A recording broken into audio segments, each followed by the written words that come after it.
Welcome to Decibel Geek's rock and roll New Year's Eve kick-ass rock and roll party that we're having here tonight.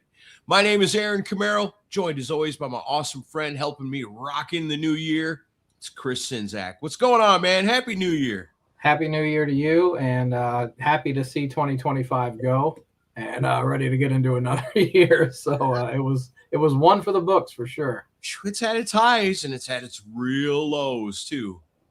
Yeah, for sure. And I thought what we would do would just, basically just went through, past Geek Wires throughout the year and just found certain subjects that might be kind of fun to touch on a New Year's Eve. There's going to be a little sad stuff to touch on, but I wanted to mostly keep it light. But there's a couple of losses that you guys already know we will have to talk about at some point. Yeah, we're going to have some awesome guests on with us, and I got to turn on my comment section over here. I got to see who's all with us. There we go. Is anyone commenting already? Let us know if you're with us here tonight on the Decibel Geek live stream as we celebrate the end of 2025 and the beginning of a whole new year, 2026. We'll look back at the old, look forward to the new, and hopefully you guys are here with us tonight to rock and roll and have fun with us and our friends. Right on. Well, we're going to have several of our friends come in and just hang out with us as we cover some of the best stories of the year and our memories of the year. We had a lot of cool stuff happen too. I want to make sure we get to that. But one of our guests is already backstage, so if he's ready, I'm going to bring him on. Please welcome part of the now reunited Primer 55, Joshua Toomey. Man, talk about a guy that's had a pretty good 2025. There we are. There we are. How are we doing, everybody? Good. Out of practice with the live stream thing. It's all good, man. Yeah, God bless you for doing a live stream again on wonderful New Year's Eve. But yeah, it's funny you said you can't wait for 2025 to be over with, and I just got done kind of posting a wrap up of 2025 for myself, and I was just like, Jesus Christ, man! Like this year was banana sandwich, like all year. Yeah, Toomey, you had a hell of a 2025. Yeah, I mean, two giant, and like it's funny, like even before you had said you would come on tonight, I already had in my list two things. One was you and Ellison teaming up to do his show, and you guys are great together on that. And then the Primer 55 reunion news, like you couldn't ask for a better year as far as circumstances go, I don't think. Yeah, and I promise this will be the last time I tell this story on anything, but like just the whole fact of like I kind of Talk To Me turned 10 this year. I was just like, 10's a good round number. Let's I've interviewed everybody I wanted to talk to. Let's just kind of ride off into the sunset. And I interviewed Ellison in January of 2025 this year. And after the interview, we talked for another half hour, like post interview, just shooting the shit. And I'd actually for a long time kind of just been like, man, I should pitch a podcast idea to him. But, I know he's very open to hearing people's ideas, with the films and the coffee and, he's always doing something. And so I just kind of threw it out there. I'm like, hey man, would you ever want to do your own podcast? And he's like, well, I don't know. I've kind of done that before, and then he kind of sat there and he pauses and he looks up and he goes, yes, I'm in, let's do it. I'm like, oh shit. Wow. So I went back upstairs talking to my wife and I'm like, I think I have a podcast with David Ellison now, but, hey, there I am. There it is. But, yeah, so we started that in March, and then a couple months later, Bobby Burns, founder of Primer 55, the guy I've been bugging for the last 5 years to kind of do some music again, just kind of out of nowhere, reached out and said, all right, man, let's book a show. It was supposed to be one show. And I hit up Snot, who, kind of in the same circumstances, quote unquote legacy band, passed away singer, finding the new guy, all that stuff. And reached out to Mikey from Snot and asked him, who's booking your shows? He hooked me up with the guy. I kind of cold emailed him and said, hey, would you be interested in booking a 25th anniversary of Introduction to Mayhem show? And ended up getting on with him, and it's TKO agent, the TKO booking agency, which is pretty massive. And they book so many bands. I mean, if you go on their website and you're like, holy shit, how did Primer get involved in all this nonsense? But yeah, so one show led to like a week of shows, led to a full 2 year US tour with Smile Empty Soul, which we're doing the part 2 of coming up soon. And Coming then to Nashville too. Coming to Nashville, yeah, Basement East. What is that? February 16th. Yeah. So Sure. guest list already full. I don't want to hear it. I wouldn't think of trying to hit you up for that. Are you kidding It's me? funny. I'll be there. I almost want to reach out to him and be like, I don't want a big guest list, but can I just at least get like discounted, like a discount code or something, Yeah. because So- a lot of. Go ahead. Well, and speaking of people who probably get bugged to be on the guest list all the time, look who just showed up backstage here on StreamYard. Welcome to the show. Oh, well, I think we have him in audio but no video. I see you in video backstage. David, can you hear us? I don't think he can hear us. Uh-oh. Let me take him out for a second. It looks like he froze. Let's see. Yeah, I think his connection is frozen. We'll try that again in a second. Sorry to cut you off your story. I was just trying to get him on timely. You can always boot me for David. Hey, there he is. There he is. There you go. What's going on, guys? Happy New Year. Happy New Year to you. I'm hiding in the shadows in the dark right now. In my darkest hour. In my darkest hour, exactly. Yeah, right before the stroke of midnight. Hey, it's like we're doing a podcast, Josh. Just like man. It always is. Yeah. What do you? Yeah, no, I was just breaking down, kind of talking about how the podcast started and 2025. You and I did not go into 2025 knowing we would do a show together, and a few months later, like, bam, here we are. Yeah, and that's kind of how it all works, right? You just, I always say you say yes, and with Josh, I said maybe, and then it seemed like about a week later that just kind of morphed into a yes, and next thing you know, we were doing a show, and fortunately, Josh knows how to do a show and put it together and all the post production, and make it look presentable, and and then it was just a matter of just get people on camera and just talk like we're doing right now. So there it is. Are you having fun doing it? Are you enjoying the podcasting? It's great. I love it. In fact, a couple weeks ago when we, don't do one, maybe Josh and I are each traveling or something.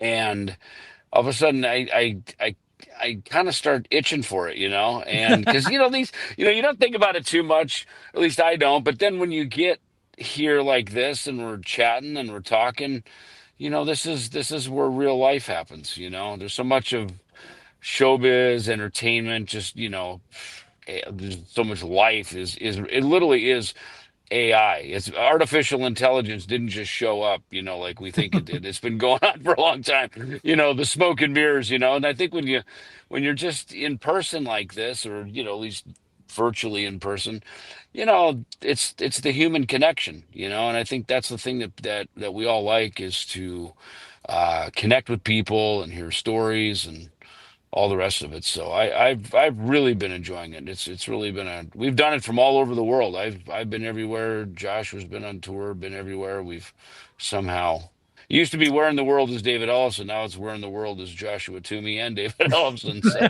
we've made it work somehow.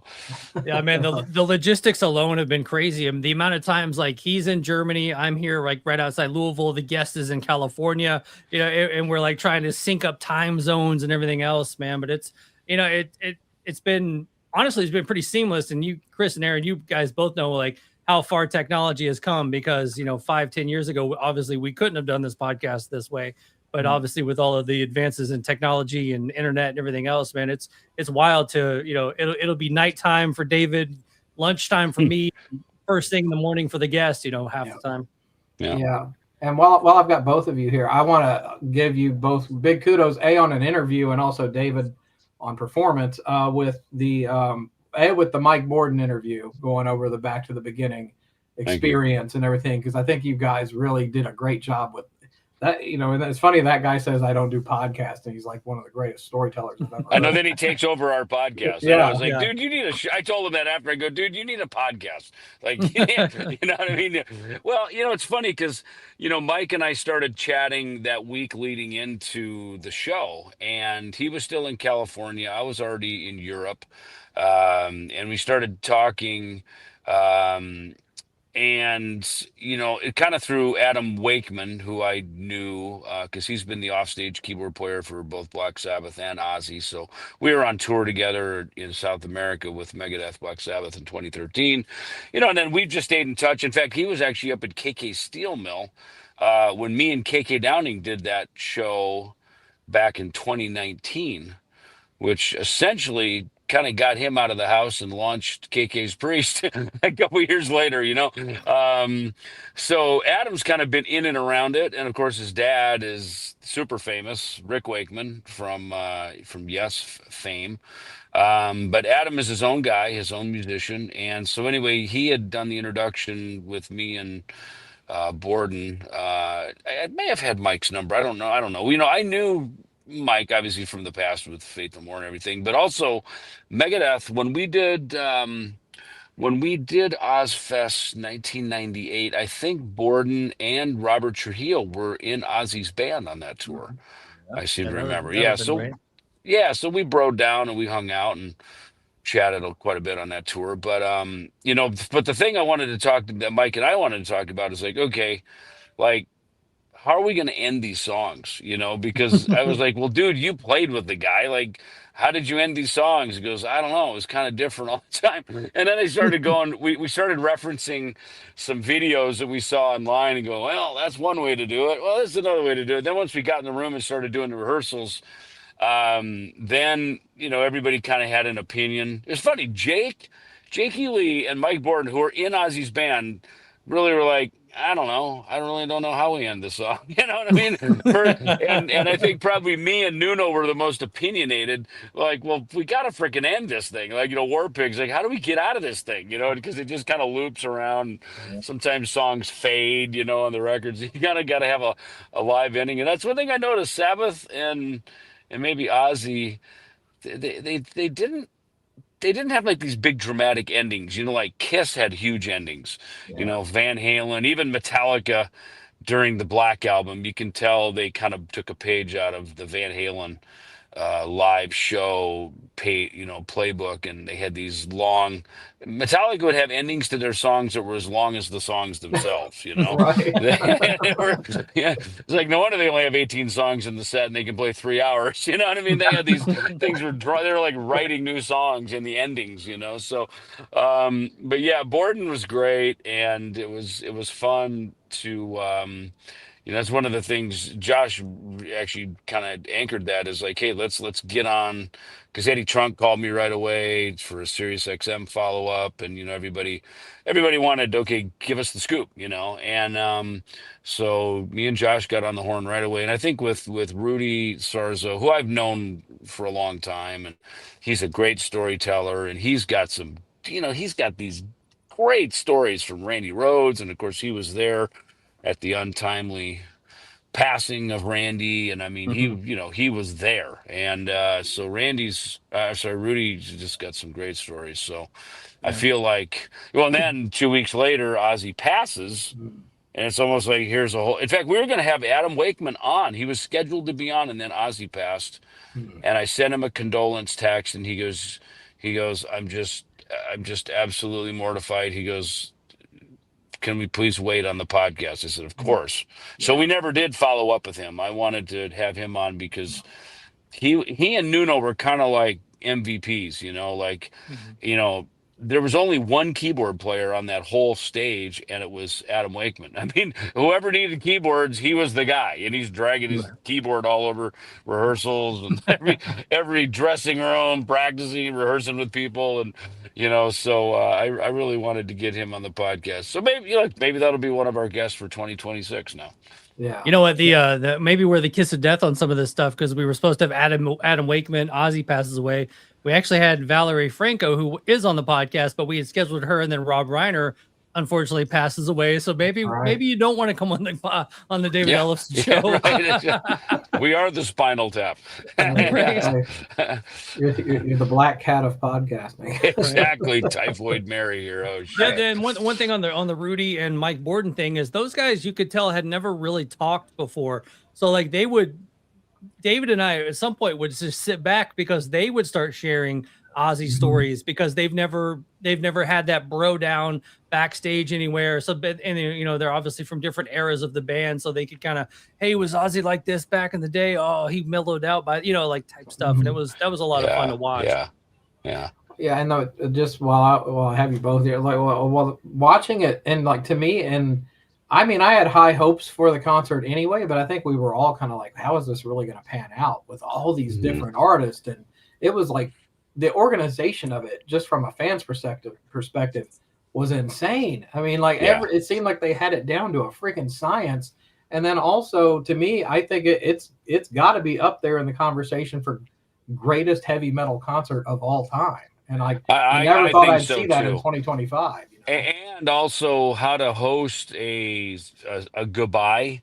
I mean, that was the farewell of all farewells, you know what I mean? And look, we all knew Ozzy's days were numbered, you know, because of his health condition. And, you know, we didn't probably all know maybe all the details, of course, but you know, they made it very well known, you know, like he's you know, he's struggling right now, you know, so to just even have him there was a win for all of us and for him. I mean, to see him after the show, he was just beaming. I was going, I don't know, maybe we got a couple more years with him. Maybe he'll make another album, you know. He was so excited, as we all are when we play a show. You know, we get off stage and we got that, you know, like we got that glow and that buzz, you know. So that was good to see that on him.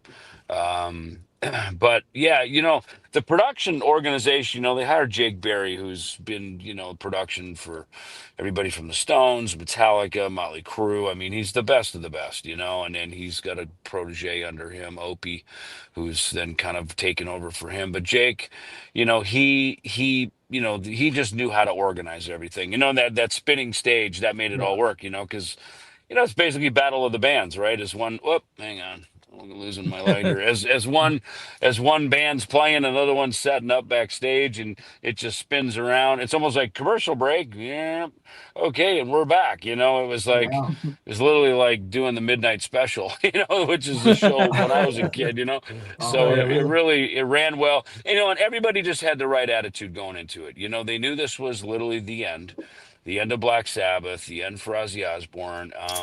You know, their charisma, their songs were bigger than all of us. You know, even the biggest of the big on that stage. Like Josh said, you know, when do you see Metallica third down on the bill? You know, it's, you know what I mean? You know, Steven Tyler's there just being a singer amongst singers. You know, Sammy Hagar's there just being a singer amongst singers. You know, all the drummers that were there, you know, just a drummer amongst drummers, you know what I mean? And only a gig like that brings that out, you know, that you know, we were all there to hail to the kings, you know, and you know, and probably one of the coolest parts is right as Sabbath came on stage, you know, they run the intro tape. Literally the storm clouds and the purple, dark, black clouds start moving in.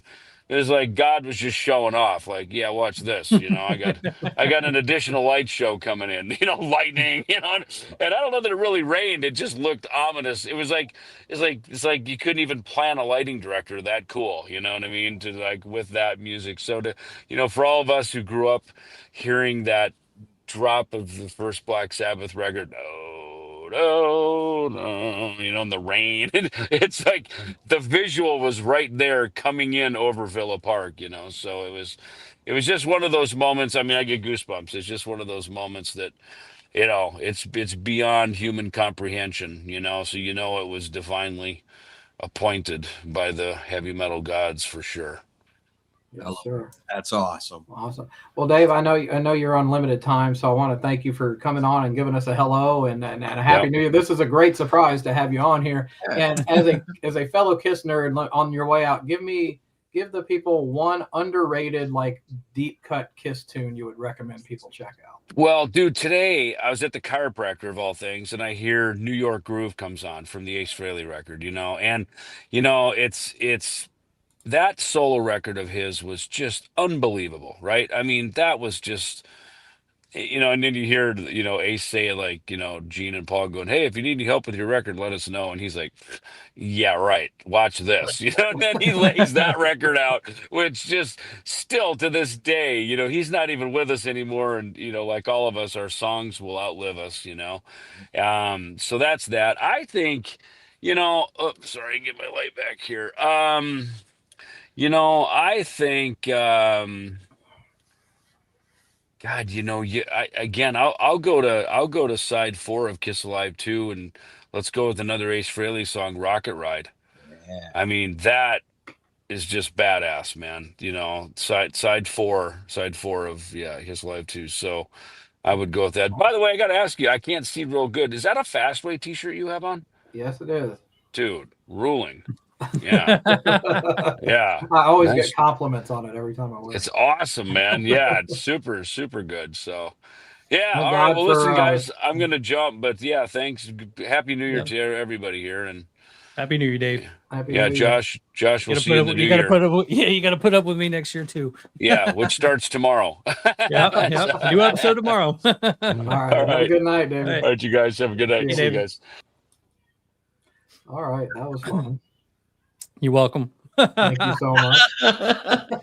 But no, it's funny because originally I thought I was going to jump on around 7:30 Central, and I was going to have him surprise you guys.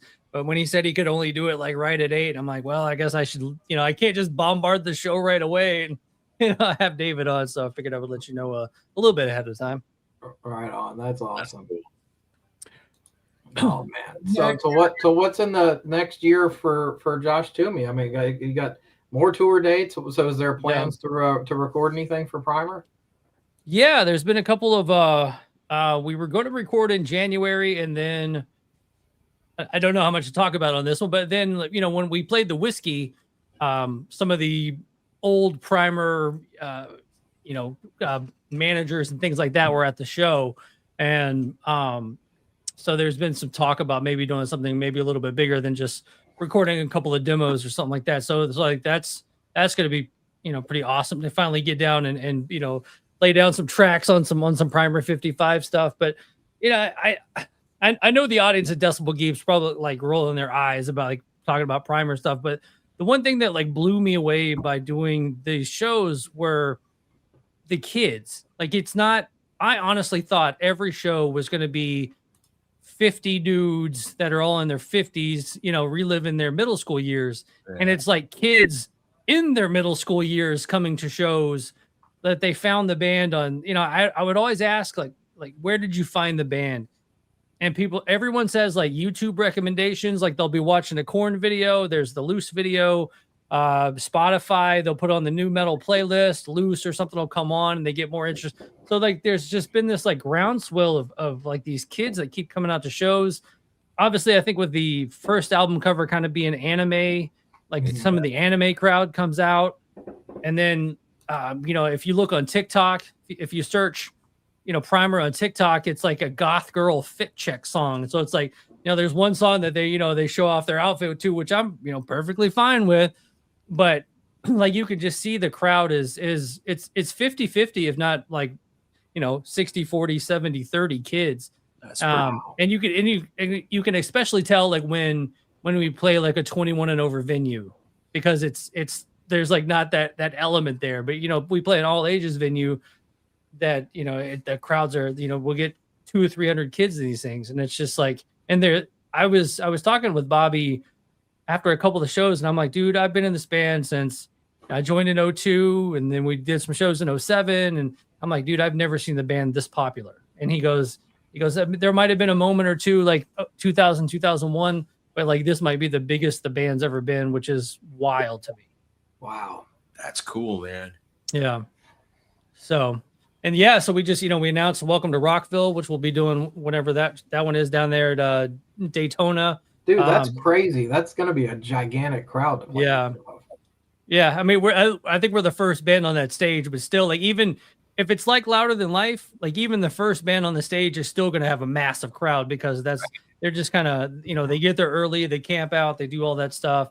And it seems to be fairly positive on all of the, when we were one of the first bands Welcome to Rockville announced, and like people like, head exploding emojis and all this stuff on the pages, and I'm just like, all right, I did not realize that this fandom was out there, but it's out there. Wow. That's Well, it, awesome. Be gone for that time, and then now you got your old fans are excited, and now you got Right. new fans you didn't even know about. That's Right. incredible. Yeah, it's definitely crazy. I mean, we announced the Welcome to Rockville. We've announced a South America tour with Il Nino and Head PE, and like, there's some more festivals to be announced. There's, we just announced the second leg of the Smile Empty Soul tour again, December 16th, Basement East. But yeah, so it's just been.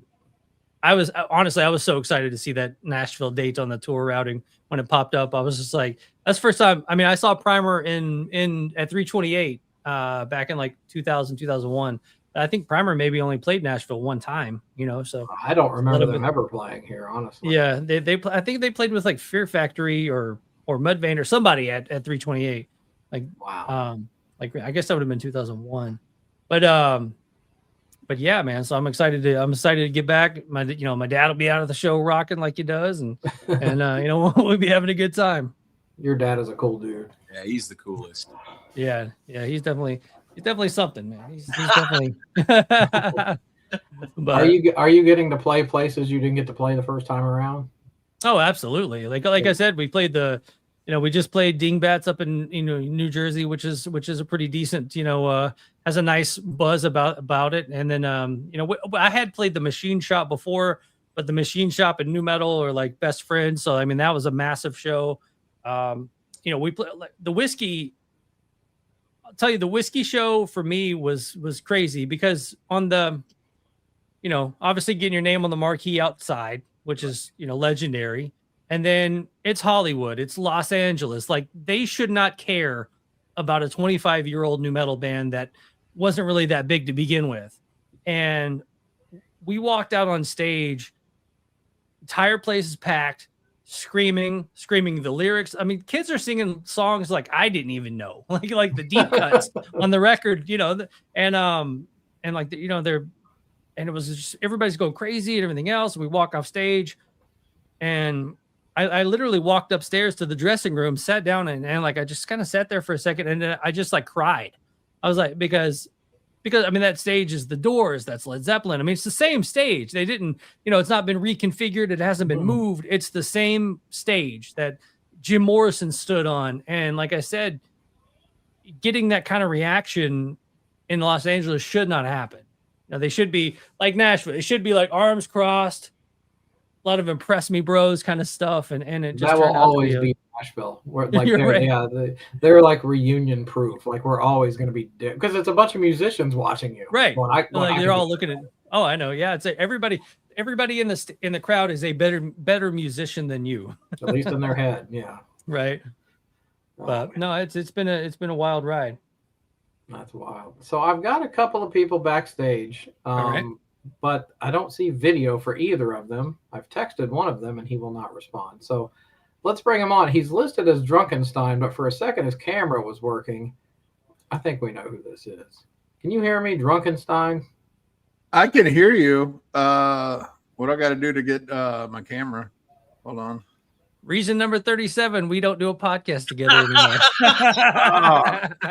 Well, let's go ahead while he figures that out. We have another special guest backstage. Welcome.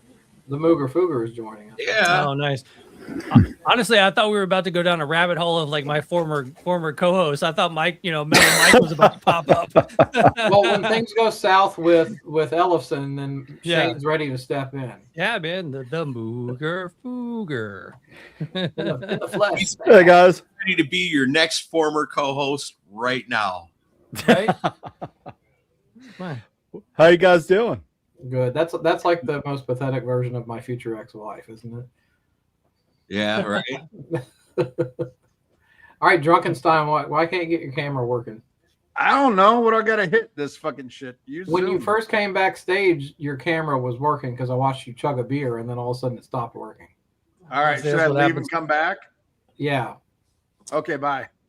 So everybody's got their Ace shirts on, so I guess I'll pop up my little Ace here. I have my Fast Eddie shirt on. You gotta. I almost did wear my Click T Ace Frehley with the Hotter Than Hell. Nice. I almost wore that. Should have. Oh, look. Troy Maturin saying hello, Mover. Well, hello. What's up, Troy? That's our favorite Sammy Hagar fan. Yeah. We can't wait till Ian comes. We ought to try to get Troy and Ian on. Well, I don't know. That's probably a bad idea. Let them fight. Let them fight. Well, we have to do the Diabolus and Podcastica reunion first. Yeah, So- I know, man. We got the David Ellison show. Look at that guy. Oh, what's up? I love Look at how all you the bring on fancy- the new wife and then you bring on the ex-wife. You know, wise to get rid of Ellison first. You know, he said positive shit about Sammy Hagar. He's sleeping with my ex-wife. Ian, I saw you backstage, and I'm thinking there is no way I'm bringing him on camera while Ellison's on here. I talked to Ellison, and then he got thrown out of Metallica. Not my fault. Or Megadeth, that too. All right, I just came back in, What's so up, I'm sure Doc? you guys were talking a bunch of shit. Nope. I'm gonna This get is all my. big now. I'm trying to get my format figured out here. What are we doing? StreamYard has made changes that I haven't gotten used to yet. Since Yeah, we haven't been on here in a minute. we haven't done live stream in like a year, maybe. We need to do more of them. Or no, we did one or two during the year, I think. I thought so. Okay, so should we go ahead and get into the stories of 2025 instead of just rambling on here? Yeah. What else? I've we got a got? whole list of them. Let's go through. Let's relive the year that was 2025. The first one I want to bring up, just because this one kind of got buried in the shuffle, I thought, well, no, I don't actually. Let's not do that one. Well, I don't know. Let's see. I'm trying to find something that everyone would want to comment on. Well, one good piece of news, like this year had a lot of negative news. So one good piece of news I wanted to cover was Matt Pinfield proving that he's superhuman yet again. Poor guy suffered a major stroke and came back and like weeks later was hosting stuff again, or like came out of a coma after a long period of time and was hosting stuff within like 2 weeks. Just want to give a tip of the cap to him. Yeah. And Yeah, also, no, that was amazing. Go ahead. And also, as I didn't have it on my list, but I also want to mention, like, well, the last time a lot of us got together in person was at Rockin' Pod this past year. Which, like, when I thought about it, I'm like, God, that was this year, because it was like it feels like it was 3 years ago, does it not? Weird. Yes. Like that was this. Well, that we was all were in all one there except year. for my ex-wife. My ex-wife wasn't there. Wait, what are you talking about, ex-wife, Ian? Josh Toomey. Oh, This guy. Okay. I thought something was wrong with you and Holly. Oh, hell no. Okay. She won't let me go. She's the future ex-wife. Oh, we missed Toomey though, man. You know, your presence Yeah. was definitely missed. Yeah, I know. I'm sorry. I'm the worst. They couldn't afford him this time. I know honestly, I think sometimes they say cheaper to keep her. Bullshit. This guy's too expensive. I couldn't afford him. Oh well. No, Go ahead, John.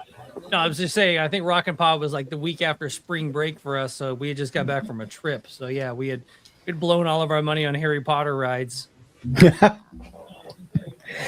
Well, did you really blow it, or was it well spent? No, it was well spent. Don't get me wrong. All right. No, kids got to come first for sure. Well, I heard him say cheaper to keep her. Like, well, let's get into the Peter Criss new album discussion, because that's we're gonna go all the way back to January with some of these stories, but like that's kind of the freshest thing right now. And I saw Ian and Ralph kind of give their reviews on their show. Ian absolutely loves it, gave it a 10 out of 10. So, Wow. Aaron, what do you think of it? You know, the more I kind of when we talked about it, I was like, man, there's 2 songs on here I really like. And then I listened to it a couple more times, and I find every time I listen to it, I like it a little bit more. So my initial reaction was, it's okay. Now I'm starting to think it's pretty damn good. Awesome. I don't know if it's 10 out of 10, but Well, that's what Ian said. That wasn't my review. Yeah. I love that he's you not know- even arguing it with me right now. Well, here's the thing. 2025 was a rough year when a Peter Criss solo album is the second worst thing that happened to Chris Band. You know, I'm kind of like a lot of you guys, I agree with a lot of reviews. There was 2 songs that I really liked. But overall, it's about what I expected. Ralph, my co-host from Rock and Metal Combat Podcast, he got a very early copy, got an early review out. And one thing he said that I think really rang true is it doesn't sound like Peter. Right. And I get that he's 97 years old. But I miss that. I'd be off by 1 or 2 there. Yeah. I miss that Rod Stewart-esque, rasp. It's not there. To me, it kind of sounds like what it is. Something that was pieced together like, hey, you send me an MP3 of this and an MP3. It doesn't sound organic. That being said, it's better than All for One. Jesus Christ. There's no way it could be worse. So there's that. But I miss his raspy voice, and I can't fault him if he can't do that anymore, at his age. But it sounds piecemeal. And it's not just Peter Criss. It's a lot of bands that we love. Albums are recorded these days, and I think it takes something out of it. But I give him an A for effort, and a C- in execution. Well, does he still pass with a D-? Then I'll give him a D-. But, C-, you can pass. You can pass. Yeah, exactly. As long as he doesn't have to repeat it. That's what I don't want. I don't want another Peter Criss solo album. I don't want him to have to repeat this shit. It don't matter. Go out with this one. It's better than the fucking one before. But yeah. Second worst thing that happened to Kiss fans this year. Peter Criss' solo album. It doesn't matter if he passes or fails because he dropped out of school when he was 22. All right. What was the first worst thing that happened to Kiss fans this year? Was it the Kennedy Center honors or? Oh, we're gonna go there now. I do have on the list to discuss the performances because I do have thoughts on the few musical performances that were done for them. I thought they were all done well, but Cheap Trick didn't seem bombastic enough. There was no pyro going off for Rock and Roll All Night, which I thought was weird. I did love seeing the old school logo on stage again. Yeah, that was cool. That was very cool. Why the fuck did the band not use that from the reunion tour on? Instead of that ugly ass K that Bruce Kulick had no idea about. Like, you toured on it for years and you don't remember it? But anyway, that's another discussion.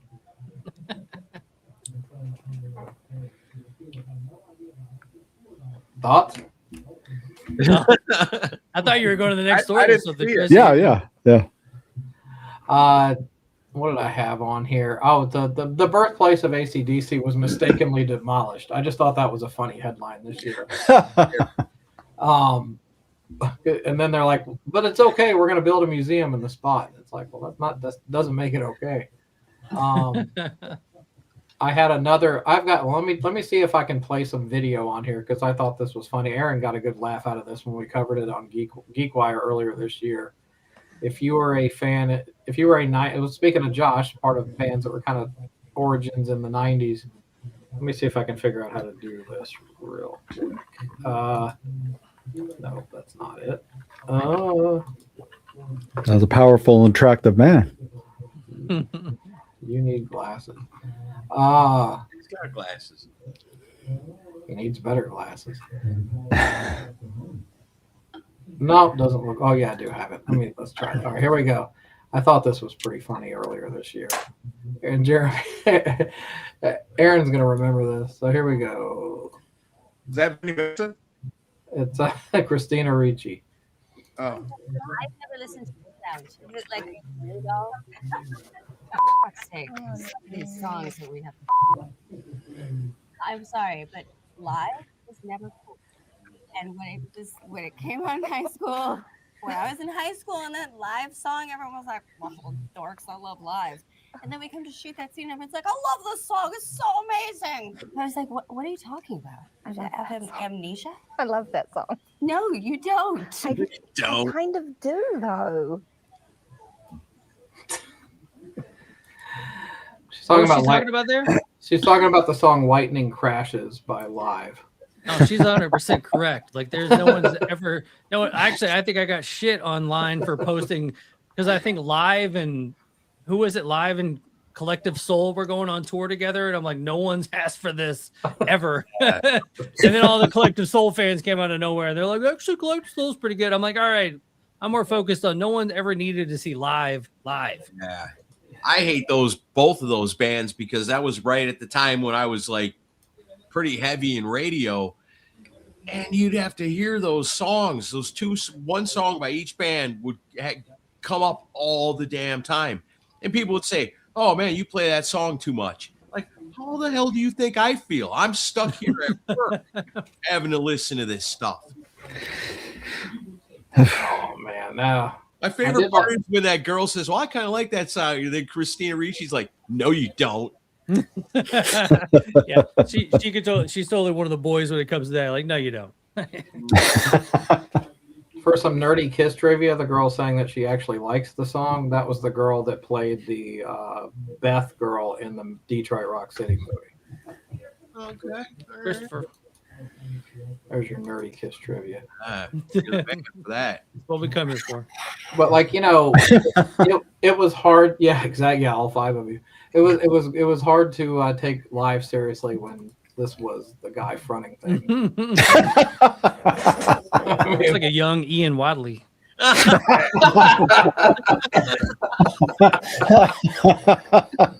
didn't like Live at first. I liked Live on the second tour when Toomey was playing bass. That's The third. No, you're gonna go with more third or fourth tour there, Ian. That's great. That's great.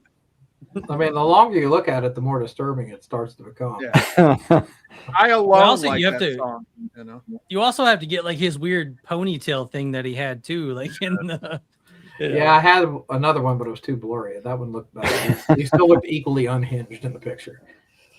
All right, but I just thought that was a funny. We had a good laugh about that one. Another one we had a great laugh about was someone paying $12,495 to be Gene Simmons' roadie for a day. And we had a lot of fun at that one's expense, and on that poor guy's expense. How much would you pay, Ian? I didn't say shit. That man's name was Ralph Vieira. And it was crowdfunded. No, if it was Ralph, somebody would have paid for him. Yeah, right. It was crowdfunded, but he had a hell of a time. Oh man, I don't know. Who would do? You know who did that? I think it's Matt Porter, because I saw a post that Matt Porter did where he bought all three variants of the Peter Criss solo album. So I'm like, now I know, who paid to be roadie for the day, Matt Porter. Oh, Maybe it was this guy.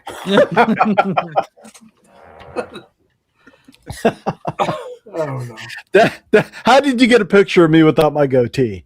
Right. That's not a bad day. And about 180 pounds skinnier, but Another story I thought was entertaining was Tool getting booed by fans at a beach festival that they played because they did nothing to change up their set list or anything between the two nights. Of course, all of us as Kiss fans are like, "Get used to it, motherfucker." is this Right. news? Is this really news? I mean, It was on our somebody- show. Don't hate. Oh my goodness! Well, I've listened to your show. I know it was news, but I'm just saying it's that bad. If I got to see Tool 2 nights in a row, I'm fucking counting my blessings. I got to see Tool 2 nights in a row. All right, But I get in a festival setting like that, when you pay for all that money, you kind of want to see something different the second day, man. Yeah. You just do. You just do. I agree. I'd be a little bummed out if I paid a bunch of money to go to this fancy Tool special concert in the middle of the desert. It's this big fancy thing, and then they don't even play different songs the next night. You'd be standing there waiting for it, like, okay, they played this last night. It's a great song. Like, oh man, they played this one last night too. All right, they're about to change it up, right? And then it goes and goes and goes. You're like, oh shit, it's exactly the same. and then only 3 letters need to be said. LSD. Right. But that'll make it a different set. Yeah, Then you were like, holy shit, I didn't see this last night. Yeah, you did actually, but just not here. Yeah. You know, Let's Tool spend the has last a time. special kind of fans. I think Tool should have came out the second night and just played Hot in the Shade in its entirety. and you would have seen Tool fans been like, it was amazing. It was resplendent. Yeah. You know, the bass, the triplicates, you know. Triplicates, yes. That would have been awesome. You know. Yeah. To see the Tool fans defend that and like, oh, it was amazing. Blew my mind. Nah. Hey, you know, they would have been losing their shit. Yeah. You know, but no, you know, they got, you know, Stingfist 2 days in a row. Yeah, no Cadillac Dreams from Maynard James Keenan. Well, gentlemen, I gotta jump off. What? This isn't stimulating conversation enough. Oh, for no, you? I got. Yeah, you know what, Ian? No, actually, the reason I stayed on like an extra 20 minutes is because that handsome Ian man. I know. I know. I know. You're leaving now because the check's due. Can't raise that child by myself. No. All right, guys. Thanks, Toomey. and Happy thanks New for getting Year. David to Happy, come on. Love you, Josh. Happy New 2026. Year, brother. Happy New Can't Year, wait brother. to see you soon, Mr. Mooger Fooger. Always good to see you, Take care, sir. buddy. All right, man. See you guys. See ya. Thank you. Josh. Oh, I'm so glad he's gone. There's a reason I fired his ass. Yeah, because you were going places, and yeah, he was holding you back. Right. I was going to the bar. He wanted to do something. Go fuck yourself. No, great guy. I'm so happy for Josh. No, he's the best. Everything he's had happen to him this year. Fucking amazing. Yeah. Absolutely, man. He is so good. He's so good. All right, let's get to back. This was another funny headline that makes me think we are living in a simulation. A dump truck slammed into the iconic Whiskey A Go-Go venue ahead of a concert by a band called Boy Hits Car. It's venue opening act. Yeah, I mean, what are the odds? Oh shit! I remember that headline. Yeah. I remember that. Nothing was destroyed. I mean, like Josh was saying earlier, it's such a iconic place. Everybody knows it. You know, everybody that's fans of rock music knows the legend of the Whiskey A Go-Go. I'm glad it wasn't damn destroyed. Oof. Troy wants to know, Ian, do you have to go so soon too? Another Troy is our satisfying resident customer. Sammy Hagar lover. He loves Sammy Hagar. So Oh. Oh, Hey, one of those. hey! I had a good conversation with Ian one Rockin' Pod cookout later, and he actually looked me in the eyes and he said, "Shane, I really do love Sammy Hagar." And then I think I woke up in the back of a car, roofied. So I wouldn't trust that story at all. that guy will tell you anything to get in your pants. He woke up and his ass was hurting and his memory can't be traced, you know. Okay, he laughed. That's good. We heard from Mighty K It's all checking good. in. She is. Happy New Year. Mighty K, you want to come on? I'll send you the link to the studio link if you want to come on. We haven't had a woman on here in a long time. That's really saying something. Oh man. So I guess I'm driving this ship. Hey, I can show everybody what you gave me for Christmas. Yeah. I got it right here, and it is awesome. You got to tell the story where you got this from. This is the gift I got from Chris Sinzak for Christmas. It's a 2026 calendar. You didn't know they still made calendars. You didn't know they made calendars this cool.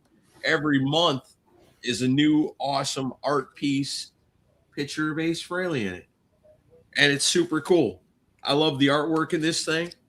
It's badass. Fucking cool as shit.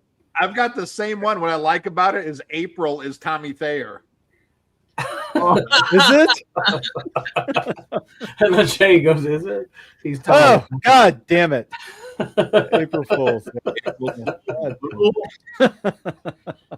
Nice. Awesome. Who made this? Do you know?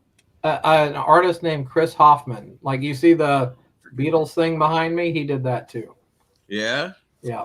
Yeah, this thing is killer. I love it. It's badass. Now Like it's a cool calendar, but just so you know, like Steve Brown wrote all the dates. Whatever. That's my favorite right there. Oh, that's a great photo. Oh yeah. That's the best Ace poster too. Yeah, this thing is badass. I love it. Well, Thanks. Aaron, well, you should show what you got me for Christmas because I haven't been able to get it from you. I found this for Chris. It's a big old heavy book. That's Nice. a cool cover. Like I was walking past this thing, and man, like my rock and roll brain, whoosh, what is that? It was out of the corner of my eye. It's Alice Cooper at 75 books. It's awesome. I looked at it a little bit. Some badass photos in here I've never seen before. This thing originally $75. Don't tell Chris I didn't pay that much for it. I got a good deal on it. But Yeah, don't tell me. No, I love it. I can't wait to get it. We'll have to meet up soon. Yeah. Troy says, so when are we all getting together to pass around the Vinnie Vincent single? Okay, we can talk about that too. Oh, let me just give a shout out to Joe D'Angelo, who helped me with, I helped him with Cruise Fest. He helped me with Rockin' Pod. I had to sell my copy of History years ago for when I was really broke, and he had an extra laying around, so he sent me a copy of History. So it's awesome to have this back. Nice. And the binding is bad, just like my copy was. So it totally expected because Kiss went cheap on the binding. Yeah.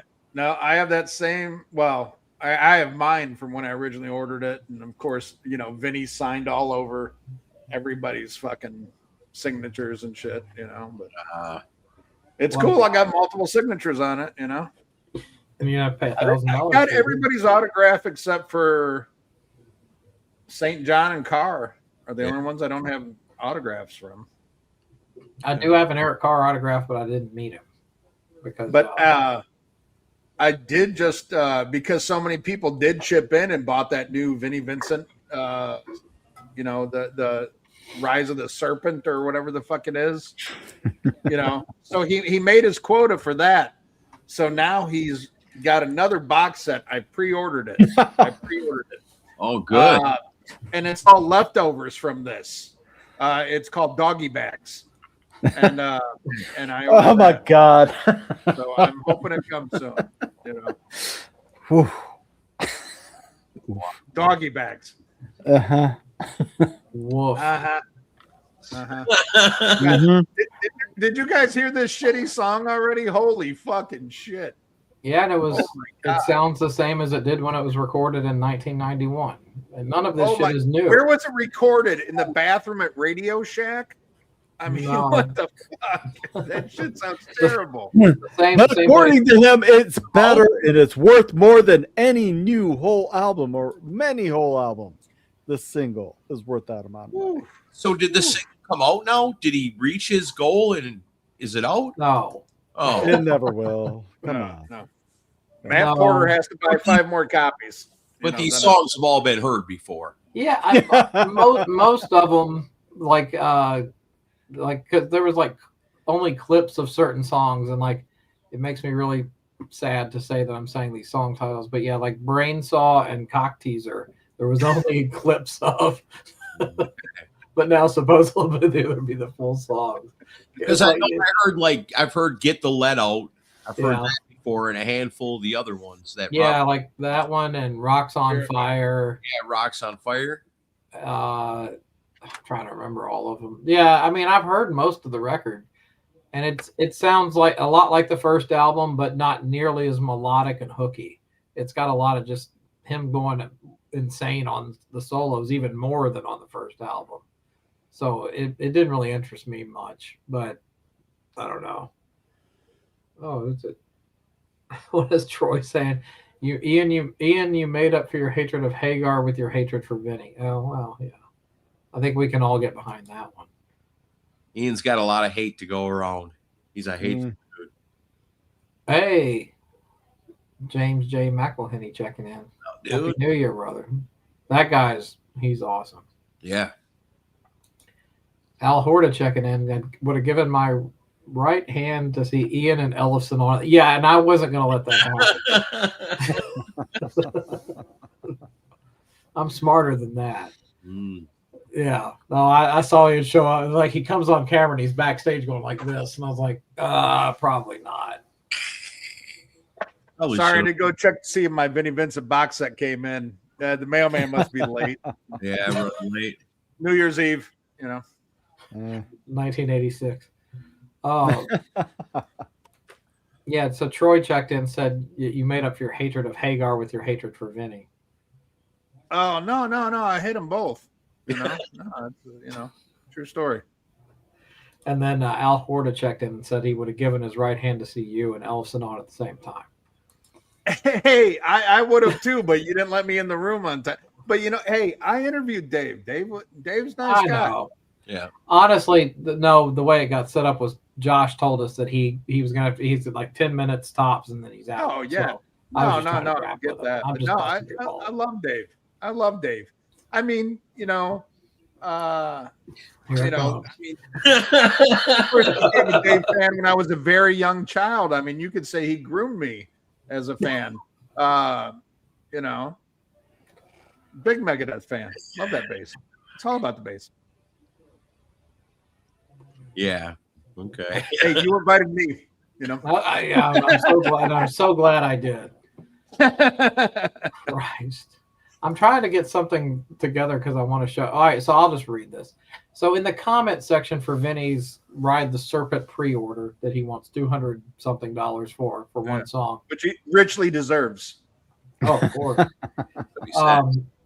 One of his fans in the comments said, "I'd love to see a live sales counter for Ride the Serpent. We can show naysayers from all the other pages that Vinny has reinvented music distribution." Now, part of me thinks that's just him trolling. Surely that's not a real person. But then Vinny's response, and this, if you want to talk about delusions of grandeur, he says, "I say this opinion-based and factually." Well, which is it? And he says, "Guitarmageddon is the greatest rock album of all time." Wow. I lived through Meet the Beatles, Zeppelin 2, Hendrix Are You Experienced, Truth. The only difference is these albums are generation tested and have the benefit of fermentation of time. But as for impact and perfection from the first song to last, Guitarmageddon is the #1 contender. Wow. Humble as always. Jesus Christ. The Beatles are pretty good. The Stones, Zeppelin, that stuff's all right. But my album is better than all of that.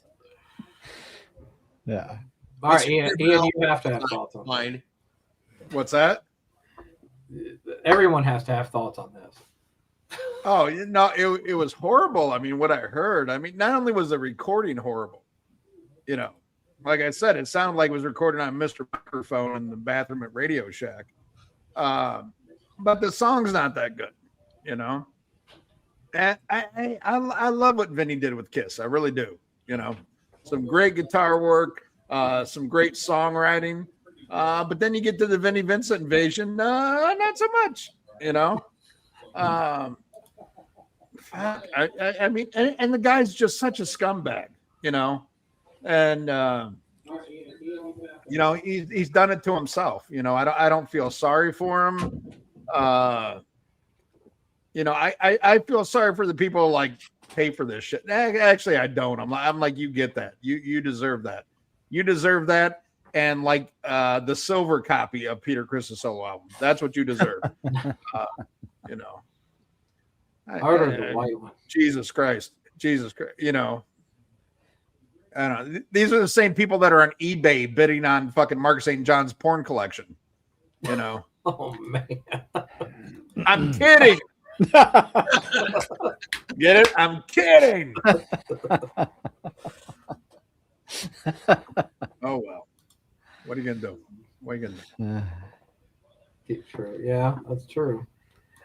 But yeah, good old Vinny had to be part of the. Yeah, but I even pasted that into my notes because I'm like, I have to touch on this because that's the most delusional shit I've ever read in my life.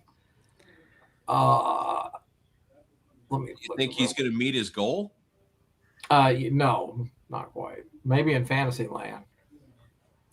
So do you think this has all been a ploy, just a ploy to begin with?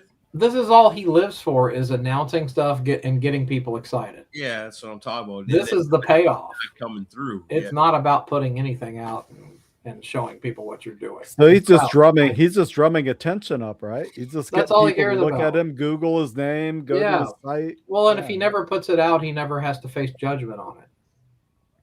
Because once it's out, it's out. No. So he's insane. If he doesn't meet the goals, then he also has to like face that, like, oh, not enough people bought it. Well, because not enough people trust. Well, that's the thing. Come through on something that's so ridiculously priced to begin with. Oh, sure. Well, and I think that's the thing. It's like if you make the price outrageous, then you don't have to worry about ever delivering on it. Yeah. And then you can just blame, the music industry. And that, like, as we talked about on the show, like, he did make some decent points about, why the artists get ripped off and they're the last people to, make anything from their music. So I don't like I said, I don't disagree with the message. I disagree with the messenger. It's like, when it's that guy telling me it, it doesn't hold any water. But no, I don't think he ever intends on releasing anything. I think he just likes to stir people up. And then he could push back and say, well, it's the fans' faults for whining because I'm paying, I'm charging $300 for a single. It's your fault that you didn't buy it, that I can't put it out. So it's always a narcissistic way of shifting blame. Oh, yeah. It's never you. It's all of you, Yeah. Makes sense. Yeah, I think so. I don't know, Ian. What are the odds you think that Vinnie Vincent releases anything ever? I don't know. Here's the thing, though. I think he could make monetarily what he's looking for. I honestly believe it, because Kiss fans will buy anything. So I believe there's a chance he could make what he said he wants to. Yeah. But will he admit that he made that? That's the thing. I think he'll lie about, his compensation, because he's just going to take and take and take. And there are people that will buy anything. It's true. Especially when it comes to Kiss fans. So I think it's just, it's a last ditch effort from an old man who has nothing, but he knows there's this rabid fan base that will just do whatever, so he can keep drawing from that well. He could very well get this money and say, oh, I need more. Now I need more. I mean, look at everything he does. Everything is about money and ripping off people without having to show what he can do. And from all the appearances that he's made at, the appearances that he actually showed up for at various Kiss conventions, he does very little, still makes the money, and, he walks away at the end of the day okay. Yeah. Yeah. So, if people would just say, no, I'm not going to do this, no matter how much I worship this band, that's how you stop shit like this. You have to vote with your wallet. You have to stop giving this man your money and your attention. We said no. Yeah. Yeah, man. I think that like Kiss fans, they will absolutely buy anything from Kiss, authentically Kiss, officially licensed Kiss. Hell, I bought a bunch of bootleg Kiss, but I don't think that the rational Kiss fan is going to spend a fucking penny on Vinnie Vincent. I know I haven't. All right, well, you lost me at rational Kiss. Kiss fan. Oh my god, that was an oxymoron. Okay, but yeah, man. I think I'm a rational Kiss fan. I love Kiss, but I ain't buying that. No, man. I love Vinnie Vincent's contributions, man. Don't get me wrong. From Creatures of the Night to Lick It Up to Revenge, whatever he contributed in between.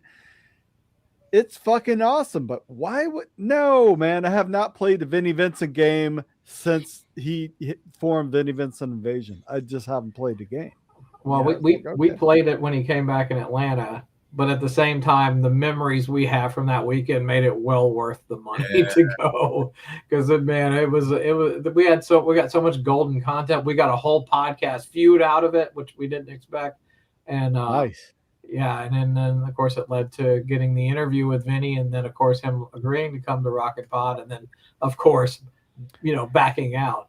But, isn't there a specific person on this podcast right now, this live stream that possibly could be, maybe was Vinnie Vincent for a minute?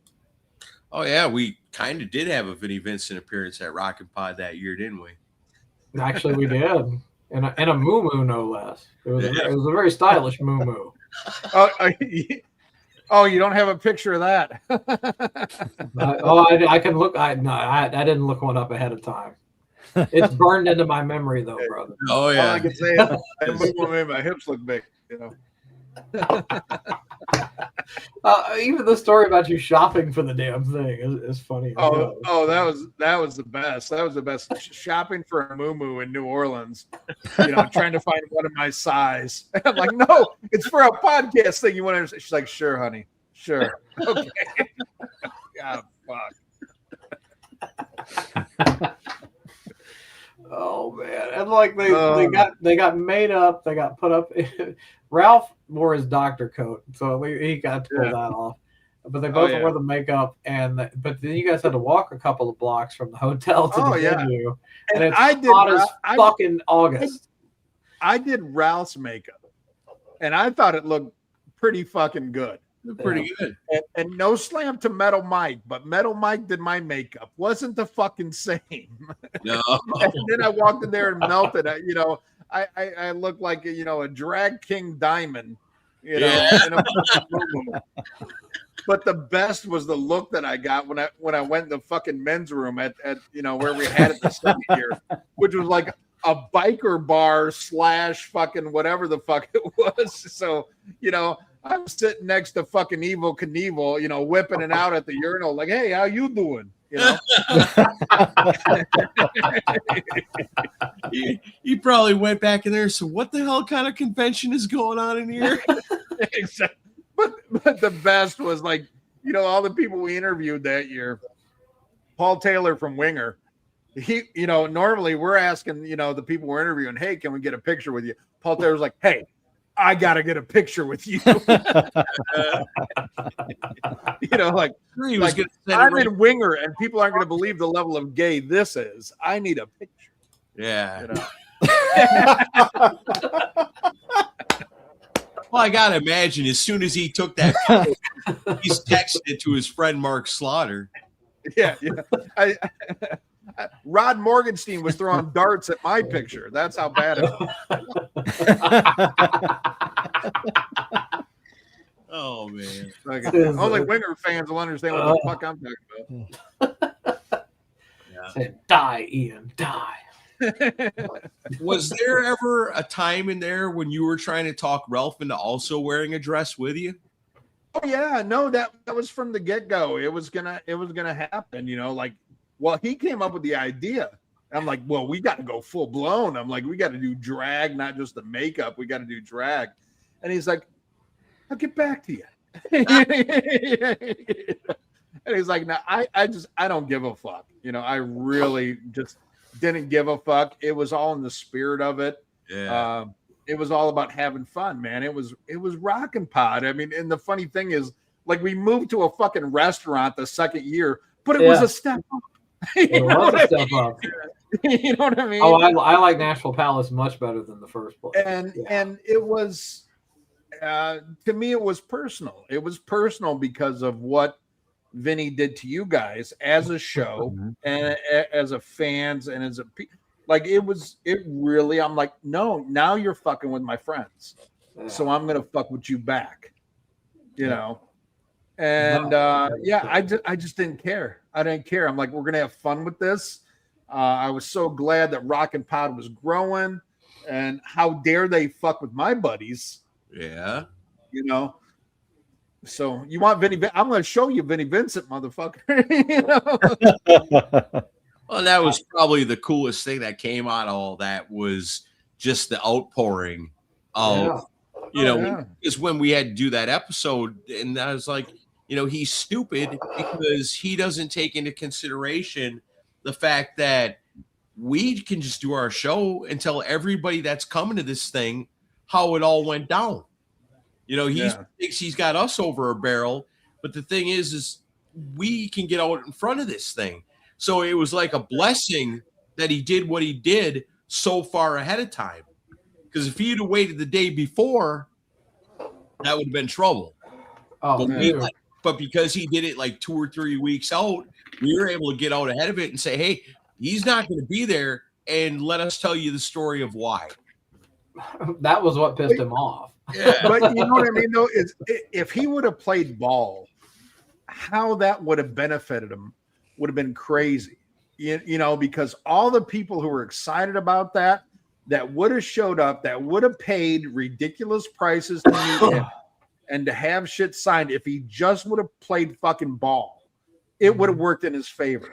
And what didn't work in his favor was that Decibel Geek is reaching more people by daisy chaining onto other podcasts and to other people and other podcasts and other people and other podcasts. Oh my God, they could spread that like wildfire.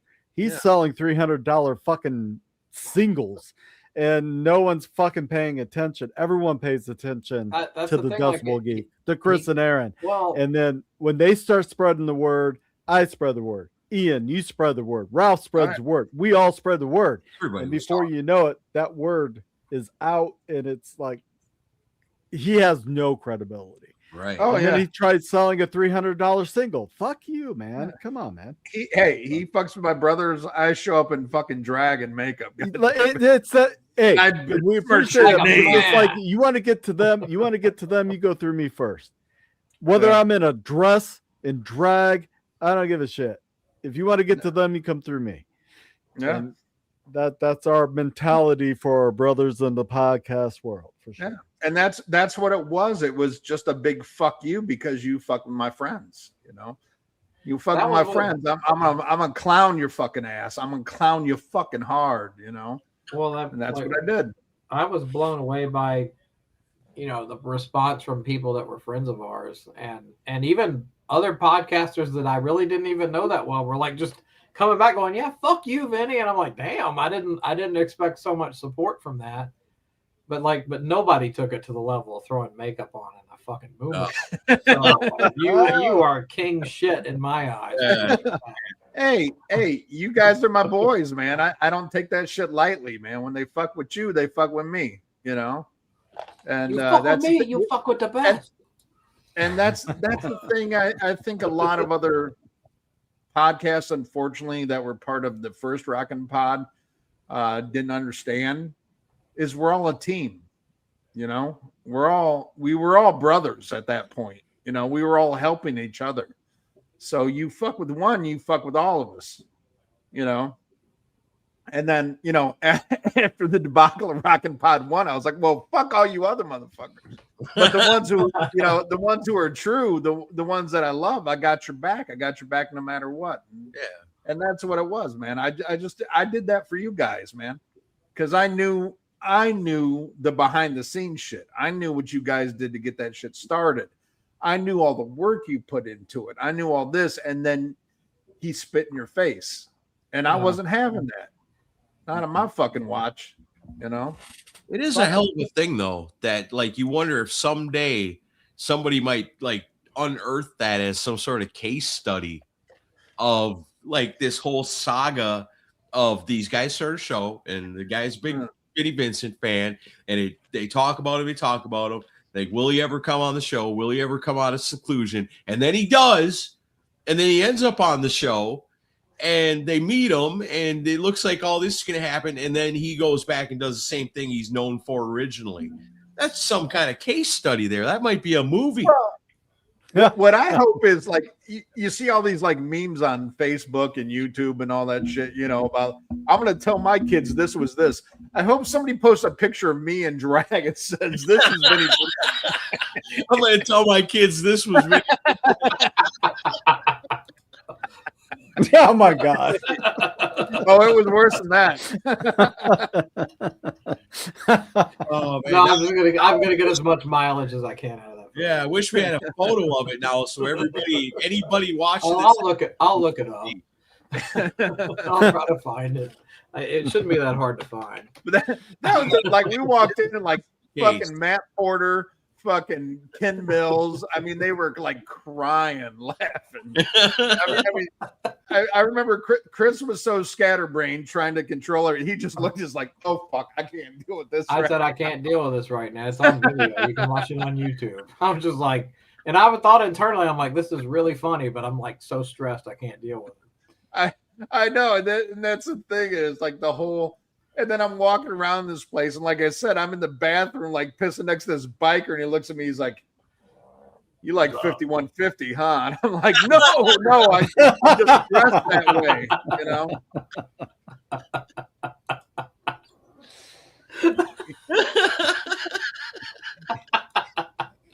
See, you've already won. You won a Hagar fan over. So you can't help but love Ian. There's no even if denying he's polar opposite of your taste. Yeah. Well, I mean, Shane knows. Yeah, it is what it is. You know, but yeah, man, you fuck with my boys, man. Fuck you. You know, that's always like the contradiction for Rockin' Pod for me. Like, because I'll have the Mooger Fooger coming over. He's getting drunk and telling me, you know, you really need to give Sammy Hagar a chance. You know, you need to respect him more.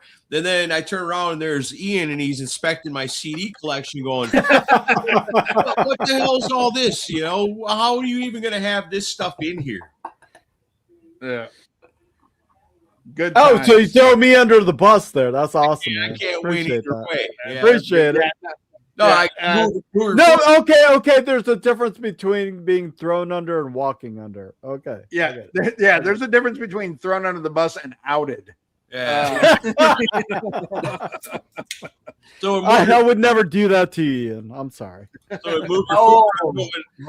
look, I've got some Sammy Hagar CDs, and then over my shoulder is Ian going, "What the fuck's that stuff? That's garbage. Where's that in there?"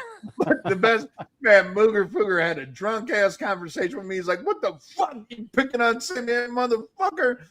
You know, and like went off, and then I gave my whole thing, you know, my whole speech about why, you know, Sammy Hagar caused 9/11, and he just put his arm around me. He's like, "I love you."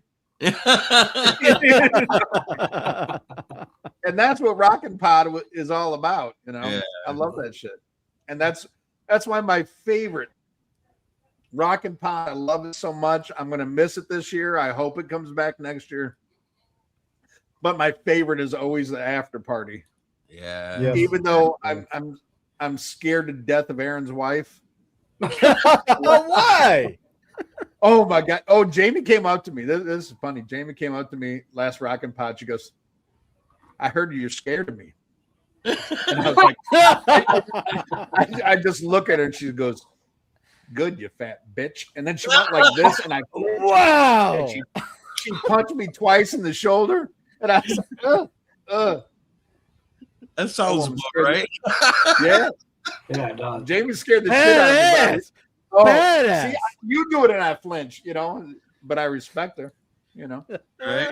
Yeah, right. But goddamn, that is the best days. All of the greatest fucking Rockin' Pod stories are all about the after party, you know. 1 year was at Senzax, the rest is all at Camaro's. It's mostly Camaro's house. But, yeah. Well, yeah, I think okay the year I had it, but yeah. The last one I went into a fucking coma.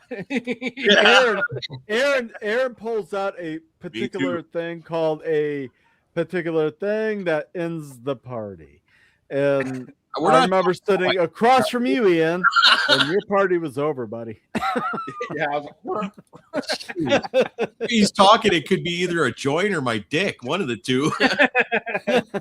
Well, that's why I leave it up to you, Aaron. I leave that up to you, buddy.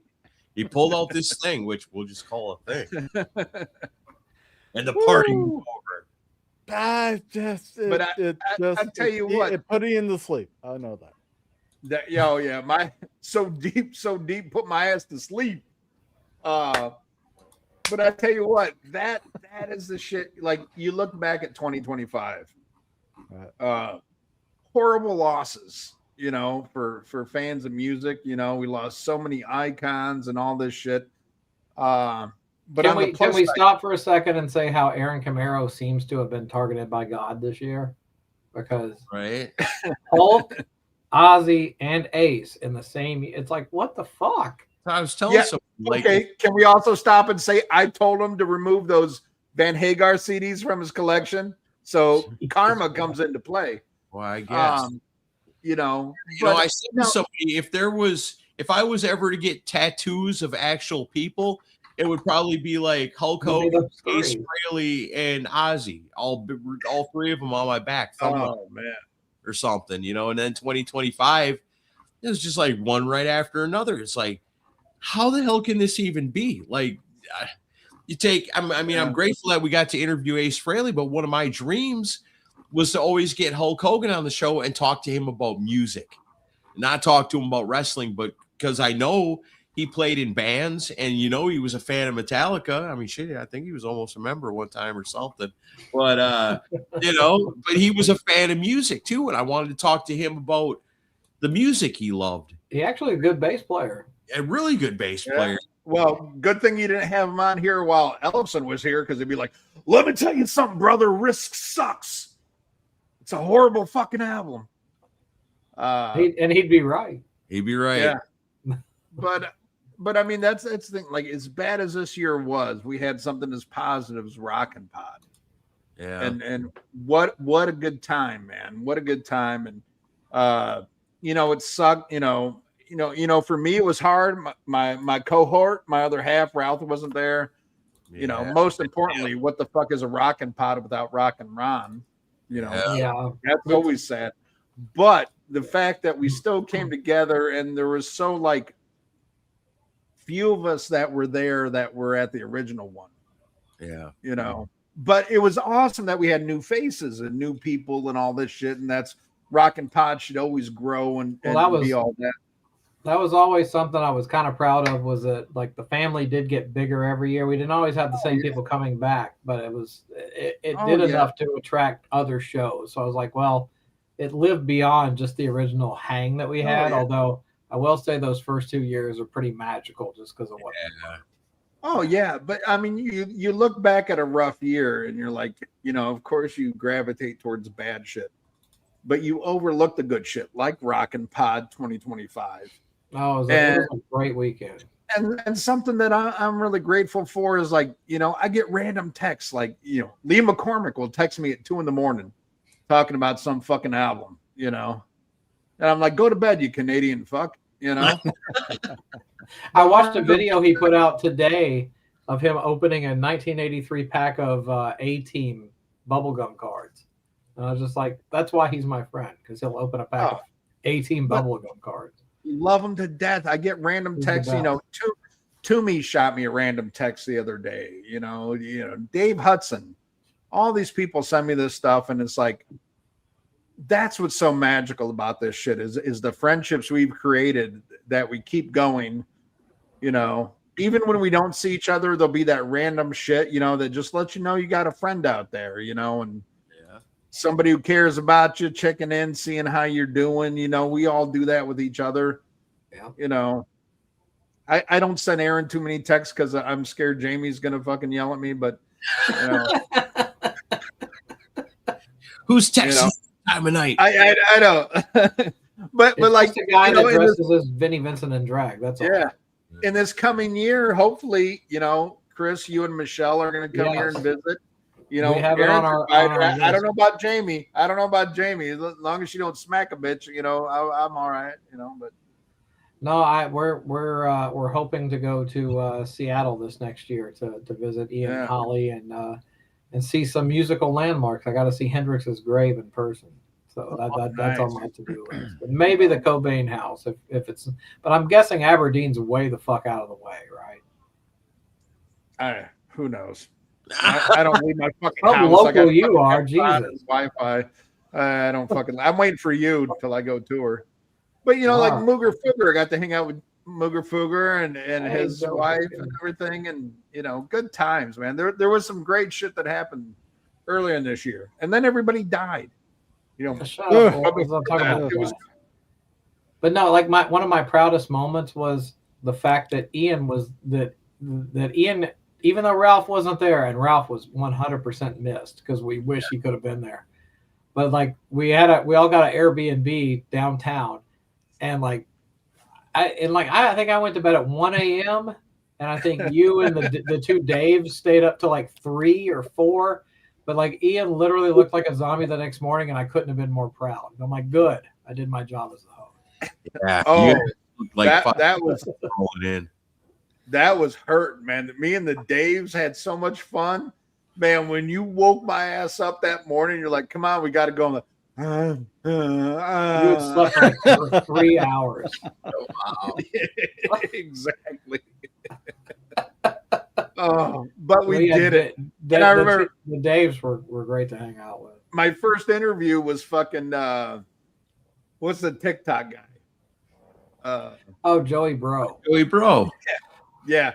And there was so much shit given to me, like, you got to be nice to this guy because you're the first interview he's ever done. So I was the first interview this guy's ever Set him done. up with you first. That was a great idea. I know. And I'm like, and I got to be nice. And I couldn't even get my fucking mic to work. What's his name? God damn it. I feel so horrible remembering this. Remember when we went to the arcade place? Andy, yeah. Our sound guy. Andy's like, oh yeah, you got to hit the unmute button. I'm like, oh fuck. That's why Andy was invaluable every year. I'm so fucking trash right now.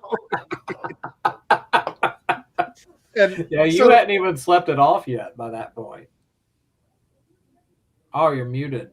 Oh, speaking of mute buttons. You're muted, Ian. Unmute your mic. Oh no. It says you're muted on our side. I'm not muted. Now you're frozen. No, Mooger, you're good. Ian is muted and frozen. No, fuck you. I don't need to say anything. Ian, go out and come back in.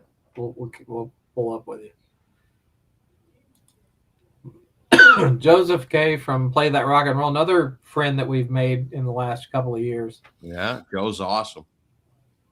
Every time I go on his show, I get to go on his show and talk about wrestling. And I love listening to those shows because you guys both know your stuff. And like that Dave Metzger? Metzler. No, Dave. What's his name?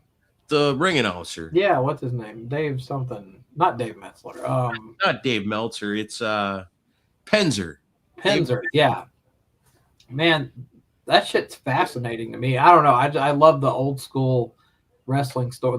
When territories were still a thing. Yeah, I thought it was very well done, man. Very much. Yeah, can you hear me now? Yeah, unfortunately. Oh, my bad. You didn't try again. No, what were you saying about you were saying something about the next morning. Like you hadn't actually slept your buzz off. Oh yeah. No, my son sent me a text the other day. He found on Twitter me interviewing Joey. He goes, "You interviewed this motherfucker?" I was like, "Yeah." Wow. Rocking. I'm like, "Yeah, your dad's kind of a big deal." Dude, I'm not lying. And That's like awesome. Tracy ran everything. Everything was her final say. But like I was helping behind the scenes with graphics and video and stuff. And we got more positive press or more attention because of Joey Bro than we probably did anything else. Oh, I don't.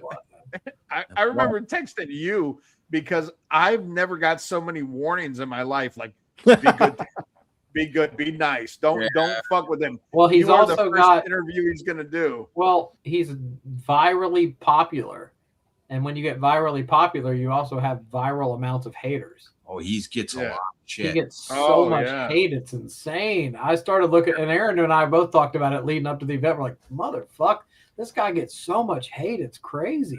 It's terrible. Yeah, it's like people obsessed with him. And I guess when you get that famous, you get people that are that obsessed, even if they don't like you. It's crazy. But he couldn't have been nicer to us, I mean, I think he's a little misguided as far as certain things, but I mean, he's doing something right. And that guy that manages him, he's a real manager. Because I was like, well, tell me some tips on how you're getting so many views on all these videos. And he's like, if you hire me, I'll give them to you. And I'm like, well, yeah. I was like, well, you're good at what you do. Because there are tricks to getting your videos out there in front of people. And I don't know him, but that guy does. Like his videos are everywhere. It's nuts. Yeah. And I love him. I love him. He doesn't sound, he doesn't sound as bad as David Lee Roth, but he sounds better than Sammy Hagar. So he's kind of in that nice medium. He sounds better than Sammy Hagar. Yeah, but not as bad as David Lee Roth. It's a, Yeah, I don't know how to take that. It's a sweet spot. That's got me so fucking confused. I don't know. Special guest dropping in real fast. I don't know how long we have with him because I'm going to go ahead and mention before I bring him on camera. You may not know this, but he actually interviewed Peter Criss last night on camera.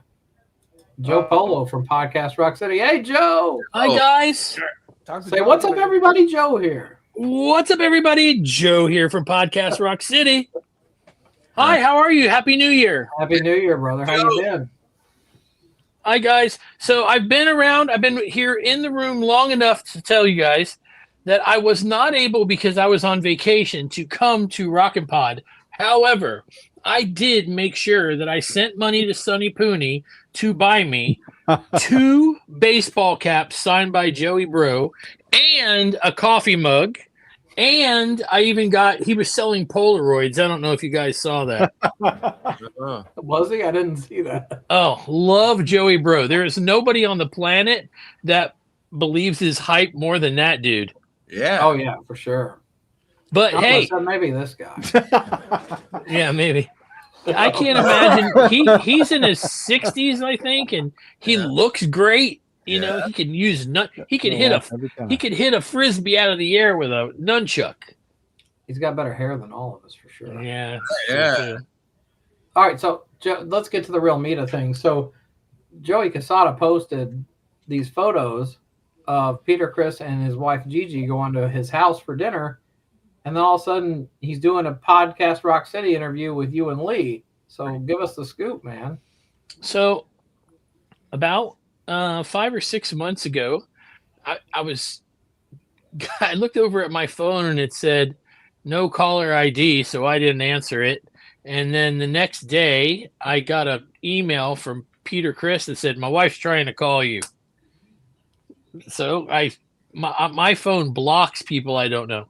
So I unblocked my phone, sent him a message, and said, "Tell her to call now." And sure enough, it was Gigi, and she was like, when Peter's record comes out, we want to do a couple of shows.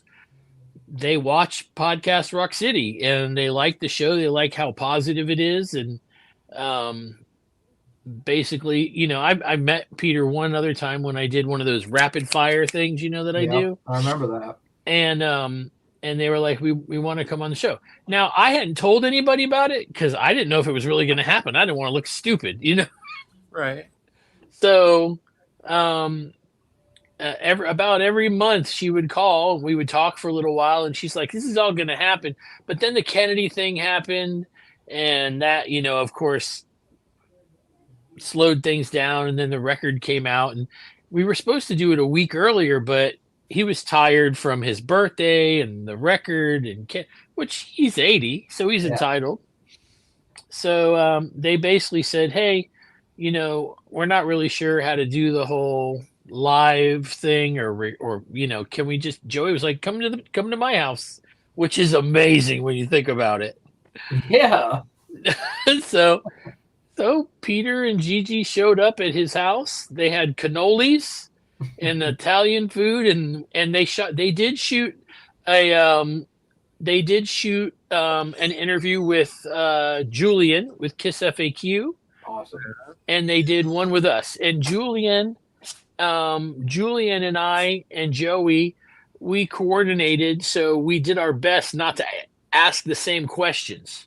This way you get 2 completely different interviews. Right on. He was so nice, what you expect him to be. But the one thing that I will tell you guys is he's 100% there in his head. That was terrific.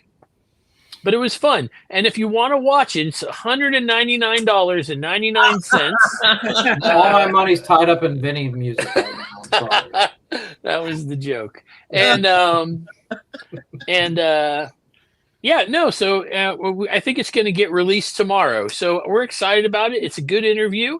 I thought we talked about the new record. We talked about some old records. We even talked about Rocky. We talked about because of course he was in a room with Rocky. Right. We talked about the Kennedy Center honors. I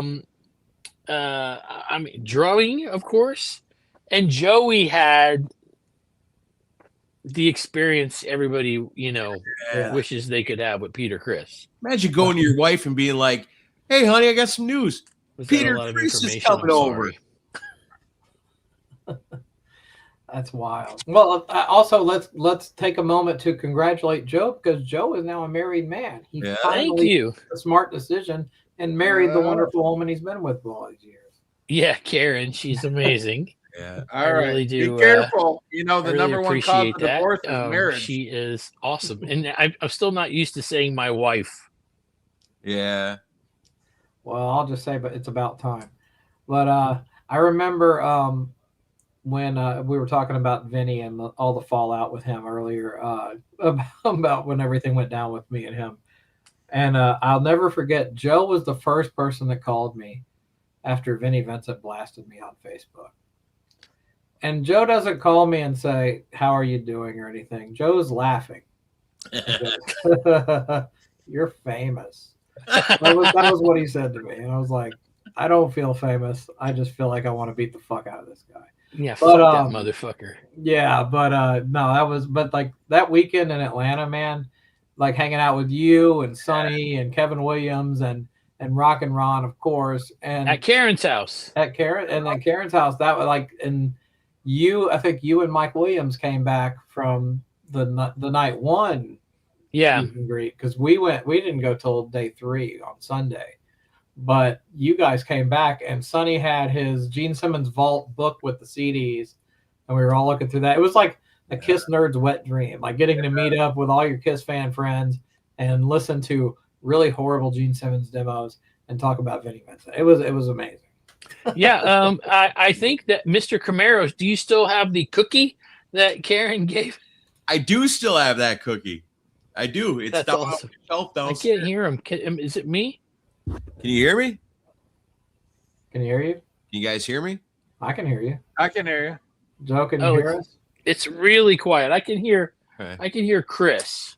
Yeah, I've got that cookie, man. I've got it down on my shelf down That's in the weird. studio.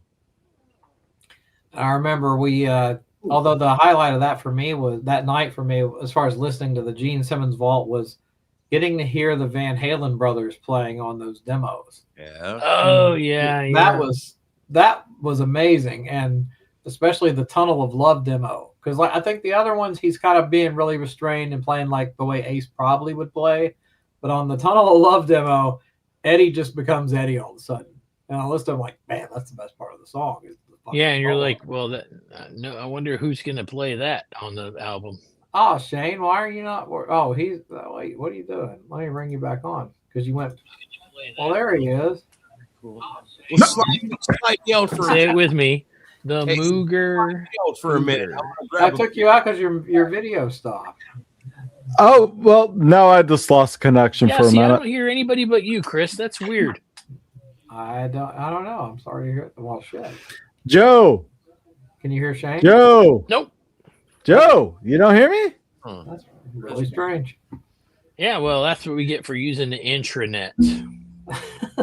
So while I have you on real quick, so all right, so the interview might be out tomorrow, if not in the next couple. Probably of around days. 6 o'clock. Probably around 6 o'clock in the evening. I haven't even edited it yet. No, but I just thought I was so excited. But I'm happy for you, for Joey, and also I bragged on Joey. Also, he has a great new book about Kiss's drummers. I've got it next to me here. Check that out. A lot of nerdy detail that you'll want to check. We got to get Joey on Decibel Geek at some point. I mean, he's got a rock history, a Kiss history, and he's got a wrestling history too. Yeah. Where did Aaron go? Yeah. No, now Aaron just dropped off. Yeah, He's I not don't know. connected anymore. But no, but also I mentioned on our show, that set that he did with the Handsome Devils in Vegas. Amazing. Holy shit. I mean Yeah. that's probably the best Kiss cover set I've ever seen. Yeah, it was great. Absolutely great. I think it comes out I saw Neil's doing tomorrow. something like an official premiere or something, so he must have done some editing with it or something. Yeah, or maybe today it comes out. But Awesome. do you guys you guys were talking about wrestling? Do you remember that TV show? Was it Tough Enough? You remember Tough Enough? I don't remember Tough Enough. Do you Tough guys Enough remember was show like called a Tough Enough? like a WWE show where they had a bunch of young kids that wanted to become, wrestlers. And anyway, Was it a since you don't know the Saturday show, it morning doesn't kind matter. of like Saturday morning? But one of the Saturday guys that was afternoon on kind the of thing? show, my band, the Bay City Psychos, used to play the local matches, and I had one of the wrestlers was a guitar player. A good looking kid, long blonde hair, muscles, tan, walked out, played his guitar. And my band played there, and they worked it out where I did a guitar duel with him, Uh-huh. And after the guitar duel, the crowd had to vote who won. And of course, he was a baby face, and I had to go in the ring and shake his hand. And yeah, we wound up actually being part of the matches. It was a lot of fun. Well, I love the intro to Podcast Rock City is one of your band's songs. That's a damn good song, man. Oh, thanks. Yeah.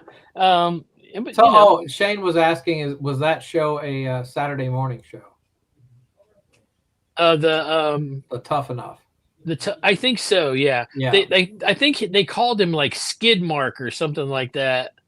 That was his nickname. They called him that or something like that. And he was one of those guys that traveled through the territories, and then he came back and he said, "Hey, we got to get back with that rock band," and then we worked out another thing. It was kind of cool. I love professional wrestling. It's one of the most amazing and misunderstood mediums on the planet.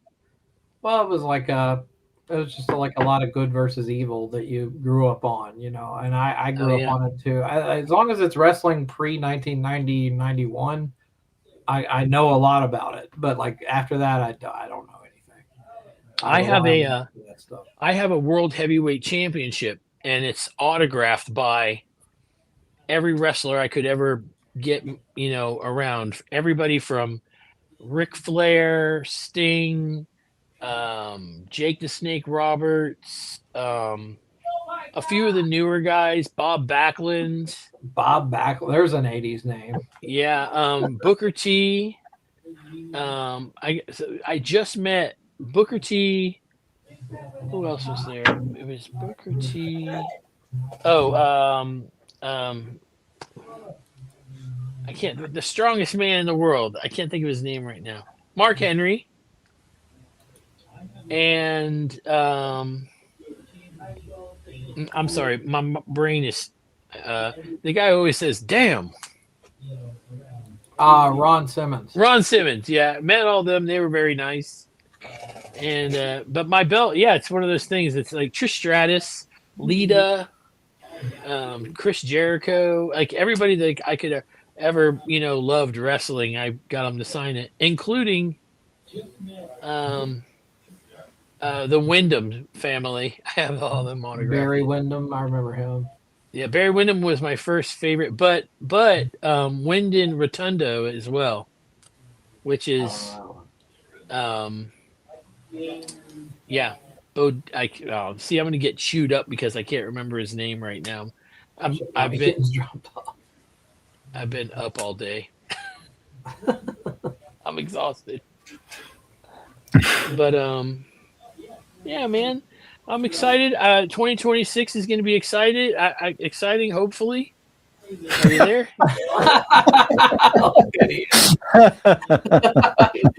You have memories of 2018 Rocket Pod where they showed up like that, right? Say what now? You have memories of Ian and Ralph showing up like that at Rockin' Pod in 2018, don't you? Oh, yes. Listen, here's the crazy thing. Now I can hear everybody. Oh, good. Oh, hey, Joe. Oh, hi. I'm sorry. Hey, buddy. I wanted to talk to everybody. But, yeah. So, yeah, I'm excited for 2026. I hope it really picks up for all of us even more than it already has been. And I try to enjoy everybody's show as often as I can. Unfortunately, I work too damn much. Yeah. Well, I gotta ask, like you said, doing a Kiss exclusive podcast. I mean, obviously there's been a lot to talk about up till recently, up to the Kennedy Center and Peters album. Now you gotta wonder what is next. I mean, is it going to be like a long wait for the avatars, or I don't know. How do you feel about the avatars? Are you interested in this, or do you think it's gonna not be much when it comes out? Well, that's one thing that I don't really know about. You guys know I'm part of the Pop House team that got picked, and that's not something that's come up yet in any of our meetings. I do know that there is a lot of stuff coming for 2026. And then I guess the avatars are next year. Hopefully between now and then I'll get to have another meeting where I get to go somewhere and maybe see it for myself. Yeah. The only thing, all right, how about this? I'm excited for it just because it'll be something fun to do. A try it. But at the same time, I'm a little nervous because the way if they're describing it, or Gene described it as like fully immersive, floor, walls, ceiling, everything, I don't know if I can handle that with my stomach. Well, the latest news is them talking about the possibility of new music. New music, yeah. In Vegas, Paul said that he had been writing. Yeah. Do you think it's going to be just stuff written for the Avatar show, or do you think they're like going to commercially release something? I mean, so he did say, Paul, I guess his actual quote was, "I write when there's something to write for," and I'm writing. So maybe there'll be some new music for the avatars. That's the way they really made it seem. That's fine. I don't have a problem with that. My thing is new music's good, as long as it doesn't cost me $200. 300, closer to 3. Fuck no. Yeah, that dude ain't getting a penny of my money. Not until he writes a letter to Chris Czynszak and says, "I'm sorry for being a douche." You're gonna be waiting a long time for that one. If Mark Slaughter ain't getting a letter, I ain't getting a letter. Trust me. Yeah. Yeah, I mean, anything new. I am a Uber fan, and I behind the scenes, I don't like everything, but I have to talk about it because I do the show. So that's just the way it works. But we're not going to bring up The Elder. What do you want to talk about The Elder? It's a masterpiece. Oh. I digress. I second that, even if it was a false. I love you, man. I love all you guys. I'm really excited to be here. The Elder is the Elder. Take it or leave it. That's the way it works. I'll leave it. That's all you can do. Yeah, that's what I'm saying. Some people love it. Some people hate it. Joey wrote a book to go along with the folklore and everything. It was a pretty big hit. That's pretty cool. Yeah, I appreciate the effort. I tried for like 3 weeks to really convince myself I liked it, and then after that, I was like, nah. Yeah. The Elder or the book? No, The Elder. Joey's books are awesome. Yeah. But no, I was just like, no, I don't play enough Dungeons and Dragons to get into this. Yeah. Now, the book It's a very Dungeons and Dragons time.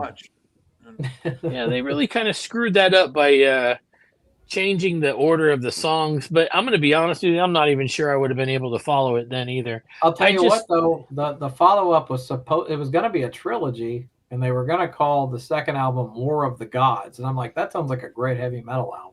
So maybe it could have taken a good turn if it had succeeded. Yeah, maybe. We'll never they know. didn't follow it up. The second part was called Psycho Circus. And it's not true. Yeah. Although I will tell you, I wasn't a big fan of Psycho Circus. Recently, I put it on a few times, and there are more good songs on there than I remember. But I still, I think the thing that gave that, it was watered down for me because, older Kiss fans, the minute you heard it, you were like, that is not Peter and that is not Ace. So that kind of took away the fun. Well, that and Paul's inspirational '80s sitcom theme sounding fucking anthems. I mean, raise your glasses, really? And Gene with "We Are One" sounds like a damn Pepsi advertisement. It was Pepsi. No, I'm kidding. Probably, I would say, I'm sure it might have been what he was angling for. Brought to you I by don't know. Pepsi. I don't know. But What else? I do Everybody's healthy, right? Everybody's doing well. Yeah, pretty good. And it was 2025 was a challenge, but ready for 2026, and we'll see what it has to bring in the Hey, future. Joe, I just want to say, I heard Aaron just talking wanted about meeting Hulk Joe. Hogan, right? You wanted Joe, to? Yeah. Can you hear the Mooger Fooger? Hello, can you hear me? No. He cannot hear you. Oh no! All right, well, I'm gonna. He wants to say something to you, so I'm gonna translate. Go ahead, Joe. Joe, can you hear me now? Can you hear him now? No, he can't. No. All right. What do you want to ask him? Oh, I just wanted to ask him. I just wanted to say I loved every year-end show he did. He loved every year-end show you did. Oh, thank you so much. Look, when I hang up, you ask the Mooger Fooger about the stinkiest smell he's ever smelled walking around with me and Jody Havnot and Karen and we were at that. What's that restaurant? That it was right outside the Rockin' Pod. Oh, it was sports. Scoreboard. Yes. Scoreboard. Oh, I was just a little ahead of them, and they were behind me, and I missed whatever wafted by him, and he almost threw up. Oh, geez. And I don't throw up. I don't. It was fun to watch. Oh, They were all like, "Oh my god!" And I was like, "What?" It wasn't me though. I promise. I had a beer at Scoreboard 2 nights ago. I still go there pretty Nice. regularly. Aaron had his wedding rehearsal dinner there. That's right. Oh, that's awesome. No, it was the after wedding party. Oh, the after party, Yeah. the reception. Great. I had the reception. I had all these people coming down from Wisconsin. I wanted something that was affordable where everybody would feel comfortable. And Packer stuff everywhere. big old Packers bar. So I was like, let's just have a big party here. Oh yeah. I mention that remember- to the staff every time I go there. They live I think it was Stephen Michael that wanted to have hot chicken, and he asked for like the super hot chicken, and I think he almost died. Yeah. He was just like, Oh, yeah. yeah. I was like, yeah, you're getting punished right now, aren't you? He was like, yes. you get to turn green That's and only the gray. second time out I've the said vault. his name in probably 3 years. What is with the beef with you guys? I just like I don't know. I don't know. I love picking on him, but secretly, like he messaged me not long ago. He had tickets to a concert and I just couldn't go. He sent me a message. Hey, you want to go to a concert? I was like, damn it, no, I can't go. But I like picking on him. Yeah, He's on Sonny's other show. He's a good guy. He's a good guy. His wife's better. Well, I think Isn't on that. we all agree with that. Yeah. Yeah. It's like as a matter like I'm telling you right now that the hair on my arms is standing up just thinking about him talking. Step aside, no. Am I heard by anybody Golly. else? Joe? Am I being heard? I can hear Am I you. being, Yes. you hear I me? think You hear everyone me? but Joe can hear you. Ian, Joe, I can love you hear me? I love you. I can. Okay. Mooger Fooger says, "My way, Crazy Nights, defend it."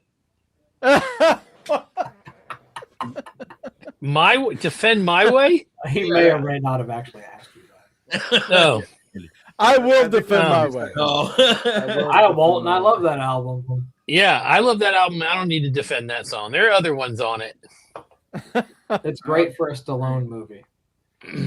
Yeah, I agree. So what's going on with all y'all's podcasts?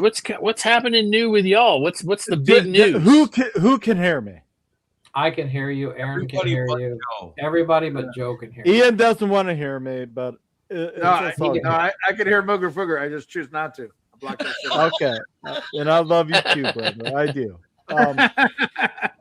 But what I'm going to say is that we try at the Freeform Rock podcast Maybe with Mark, maybe Mark the fifth and camera is Jerry throwing and everything Andy, off. sometimes myself, Yeah. sometimes we tried to do Okay. a good job. Basically, Joe, Mooger Fooger just apologized for podcasting, and he says he's sorry, and he won't do it again. Oh, geez. Okay. Ian does not need to be the translator. And next, and my next translation, like the devil. My next translation is going to be. All right, I'm going to go because my game's on upstairs. Eric I don't know the score. Anybody watching the Ohio State game? No, we're all here. No, we're talking to you. Yeah, I figured maybe it would be on the corner of somebody's room or something. Yeah. Yeah, I knew you'd leave before you defended my way. God damn it! I want to. I'm not going to defend that song. It's no. He's going to talk like he talks and walk like he walks. Yeah. Yeah. He's going to do it his way. It doesn't rhyme well when you say his. Yeah, it doesn't work that way. Yes, But- Al Horta. All right. Well, Joe, I love you. Mooger Fooger says he's not a fan. You know. Of what? I love you guys. Please take care of yourselves. Have a safe New Year, and we'll all get to talk soon. I'm hoping to do an Atlanta Thank you for trip this everything year. you do, buddy. Yeah, Yeah. and Shane says thank you for everything you do, buddy. Tell Shane I said absolutely. It's fun. I do it because it's fun. I certainly don't make any fucking money doing it. Shane, Joe said you suck and don't ever. Yeah. All right. He said Van Halen died when Dave left. Give it up. Yeah. Oh. We all agreed. Bye, Joe. Happy New All Year. right. Bye, Joe. Bye. Same to you guys. Bye, guys. Love y'all. Bye, Love Joe. Man. Peace.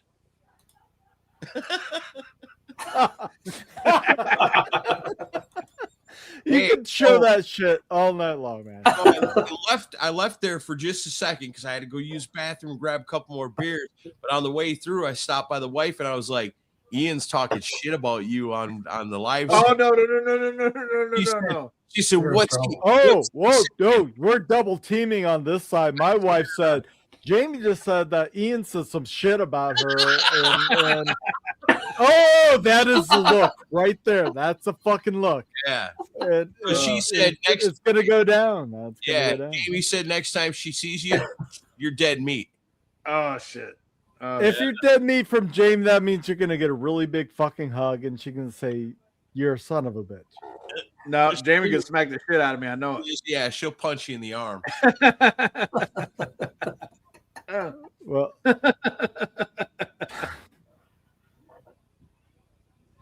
you guys All are right. awesome. Even So- Ian. Oh, even me? Okay. Oh, come on. You bust my balls so much and you hit below the belt quite a bit. Nah. That's true. Hey, I don't bust your balls. I keep looking for them. I can't find them. You're saying. Oh, But I oh. love you. Well, But I love you. there they are. Let's put two of him together. There's my balls. You guys want to see what I got for Christmas? Yeah. What'd you get No. for Christmas? No. We'll turn No. your camera off then. All right. All right. Yes. I got the new Cheap Trick album. Oh, I You heard guys- it sucked. Do you No, like it's it? good. I like it a lot. Okay. I didn't like it on first listen, but it's definitely a grower. I like it. Well, a lot. that's what I was thinking. I heard you guys like reviewing like the new music, and I had heard this new Cheap Trick, and I was like, "Holy shit, this is really fucking good," in Really my good. opinion. Really good. You know, Oh, I'll tell you one thing. I just discovered today that I didn't even know. Scorpion Child released a new album this year. I only heard like 3 of the songs, but I really like it. That's cool. oh no, really? See, Oh, that's that- something I hadn't heard at all. You guys don't listen to Decibel Geek podcast, even though half of you are on it. No, I just have a shit memory. Covered that in a Times. I was on it during the pandemic. The only time you could get this germ away from you guys. Yeah. So I haven't been I on since. remember you said, "Well, I heard one song, but it's not like their other stuff, and I don't like it that much." Oh, That's, I did. that's what you said at the time. My memory's fucking awful. Yeah. See. I like when Mooger Fooger was on during the pandemic because he had a mask on his face. Ian, you did Oh, say I that love last you. night. That's fine. That's fine. The sexing will never get out. Don't worry about it. Oh God. But you didn't want a mask on this shit last night. That's fine. The soundtrack from Benji the Hunted. Right. That's got to be one of the best dumb jokes of the year. But that was Oh, it was Oh man. my god. Benji the Yes. Haunted. And I'm like, really? Like, no, not really. I got this. It's I guess kind of the new Local H album. They re-recorded their first album, which was always my least favorite of their because it sucks. Their first album kind of sucks. And then, so they redid it, and it's better, but it's still the same songs. But it's still kind of cool. That's a Pulp Fiction reference on there. Refisted? No, it looks like the bad motherfucker wallet that Samuel L. Jackson has in Pulp that Fiction. is what it. Yeah, it looks like that wallet. It's called Refisted. I got this.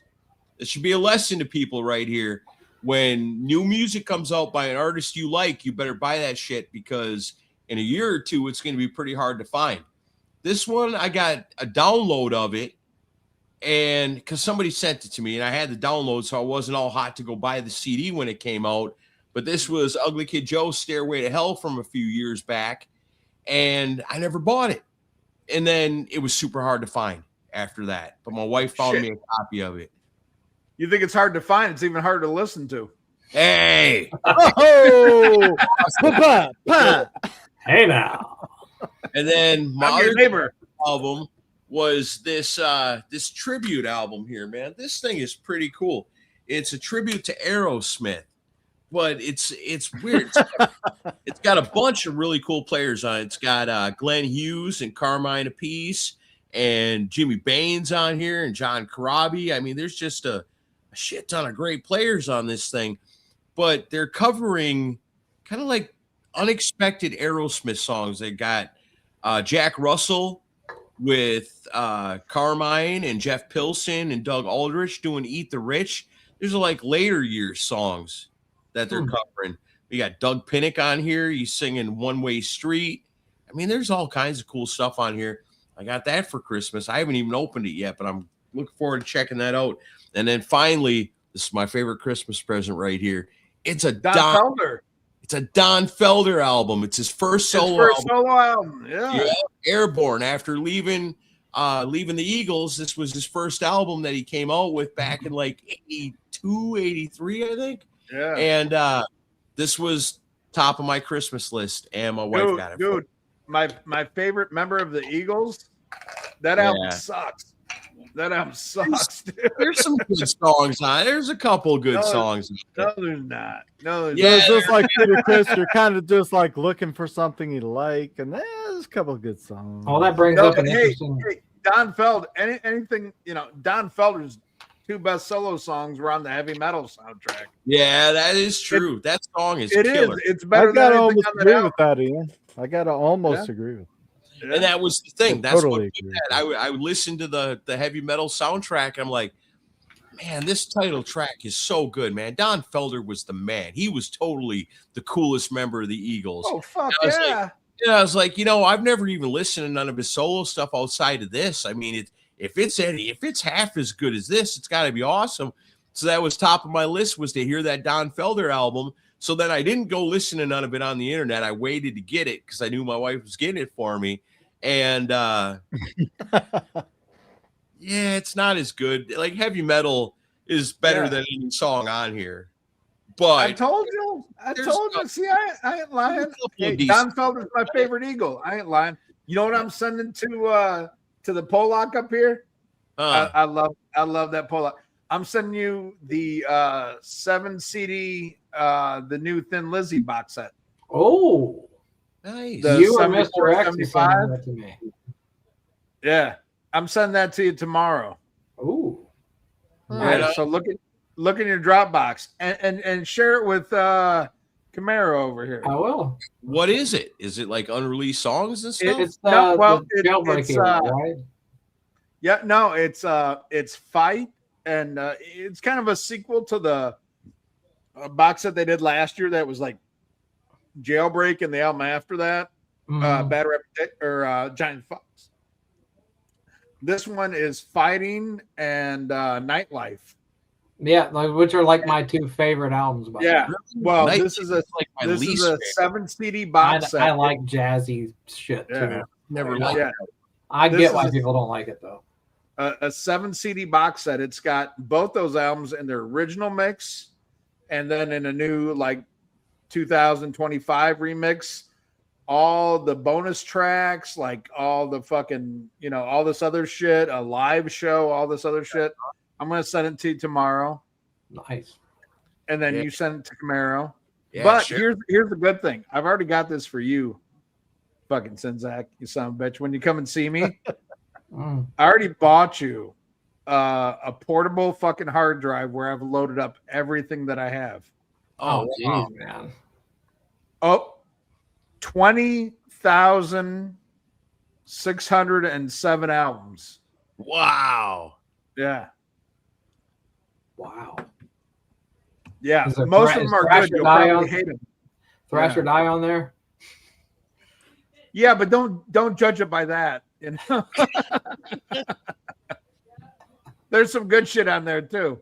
You know, No, that's really cool of you, man. I appreciate that. And, no, we got it. Wait, we have the Sinzak bed that is waiting for Chris and Michelle because we bought this bed for our grandchildren. Like the room is like our grandchildren's room and stuff.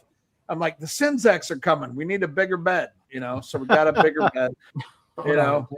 And then it's coming. And she's like, what about when the Camaros come? I'm like, well, it's just Aaron. Because we ain't letting Jamie over here. She's going to whoop my ass, you know. She'll kick the door down. And she's like, what about the Mooger Fooger? And I'm like, that Sammy Hagar loving motherfucker. We're just letting his wife come, you know. So Okay. there you go. So Troy, Sorry, Maturin I had- can sleep on the lawn in the tent, man. That's cool. You can do it. Troy Maturin had a question for Ian. What band do you like? What band do I like? Oh my God. The greatest American band of all time, Rio Van Halen. Montrose. I love all kinds of shit. man. Montrose. I love all kinds of shit. But the shit that's shit, HS. I don't like. Or And I'm HS, not gonna lie and RS, or whatever pretend it it sucks. So there's all kinds of shit. But what do I know? I like Bullet Boys. You know, I've taken a lot of heat lately for my love of Bullet Boys, but I don't give a fuck. I like No, them. come on, man. That debut album was fucking amazing. Yeah. Hey, Amazing. you know what's better than the debut album is fucking Freak Show. Free You shows. Oh, that's a great fucking record, man. Freak Fucking Show's fucking great. awesome. Not I like better. Zaza. You know, I like the third album, you know. I see. I didn't like get past the second. I An didn't get- acid See, I- monkey. Yeah. I'm just like Mooger Fooger. I like gay shit too, you know. Just different gay shit, you know. And he likes Why the band Live and Collective Soul quite a bit. Yeah. I only like Collective Soul when Toomey was in the band. I don't like the hits. I like, you know, I like when they were, you know, desperate and Toomey was playing bass, and I like that low end, you know. Troy says that would be the Hagar Years, greatest band of all time from Bullet Boys Rock. So Hagar Years. he kind of agrees with you. Hagar Years. Troy Martin. I feel bad for this motherfucker. God damn. All right, it's after 9. I think we agreed to 2 hours. I think we're gonna cut it off here. Aaron, you want All to right. take us out? Well, I was trying to find. I was looking while Joe Polo was talking because I was getting tired of him like sucking Kiss's ass. I'm kidding. I love Joe Polo. I couldn't find the picture of all of us with fucking Rock and Ron, but I wish I could. I had it on my old profile that got hacked and I lost. I know, but that's the one I'd like to post because no matter what, I want to show love to Rock and Ron. Yeah. I miss that motherfucker. He was a guy that united all of us. He would be here right now. Yeah, he Oh, would be let here me- right now, coked out of his fucking mind, talking about Wild Side, going, I don't give a fuck how young that girl was. That's a good album. You know? All right, well, before we go, let me do a couple of clips for old time's sake. I want to rock and roll all night and party every day. I love that. I miss. You have entered the Psycho Circus. Welcome to the show. Rock and Ron. Like I said, in no circumstance would he not be here tonight with us doing this if he was totally. And no, probably like the best, and it was, you know, the saddest thing was the last time at Aaron's house. You know, when we knew, I mean, everybody knew, but we were all there. And we just showed him nothing but love. And he was a guy that brought us all together and loved all of us and loved this music. And the whole reason we're doing a show like this tonight is all about rock and roll. He was the person who pushed us into the YouTube thing. It was, when COVID hit, he was like, well, we got to do something because I can't go to concerts and film. And we were like, well, we kind of got to do something too. I'll never forget the goosebumps I got in the rotunda of that hotel when you presented them with the Spirit of Rock and Pod Award. And we all just started chanting and chanting and chanting. And That's on video somewhere. I got goosebumps. I was like, that's great. I'd love to see that video again. It's been forever. Yeah. I would love to see the videos from, I think it was Rockin' Pod 2, when a certain co-host who's here tonight got me pretty jacked up on some hippie lettuce. What? Who, me? And I was sitting in this venue, paranoid like a motherfucker, and then here's Rockin' Ron climbing over the fence taking pictures. So I'm like, oh, that was the first year. I'm like, there's a motherfucker checking this out. That was at the Cobra. He's taking pictures. Yep. It wasn't just high. I still have video of that. That motherfucker was taking pictures. I almost got pictures like that from last April. Huh? Oh yeah. Yes. And then of course there was when I walked past Rockin' Rod's fucking hotel room. I drive by it all the time. It's called the Fiddler's Inn. When I said he was just sitting there like he was waiting for little kids to walk in there. It was so funny because he was like, I remember he told me, he was like, I should really be upset about that comment, but it made me laugh pretty hard. Yeah. But we took him out that night. That was like the best night because he wasn't sold on me and Ralph yet, man. He was all it's Decibel Geek or it's nothing. Like fuck you, all you other motherfuckers. Oh, he believed in the cause more than ever. Oh yeah, and then we took him to fucking McDonald's, and then we walked back, and then we were brothers for life, and we were brothers till the end, And man, when we had him on, the Rock and Metal Combat podcast, when he came on and talked about wildlife, I mean, that was just like, I think we had him on before you guys actually had him on, Yeah, because that was before we did the quarantine. Yeah, for an episode. And he was just so funny and such a part. I mean, it's one of those shows you never forget.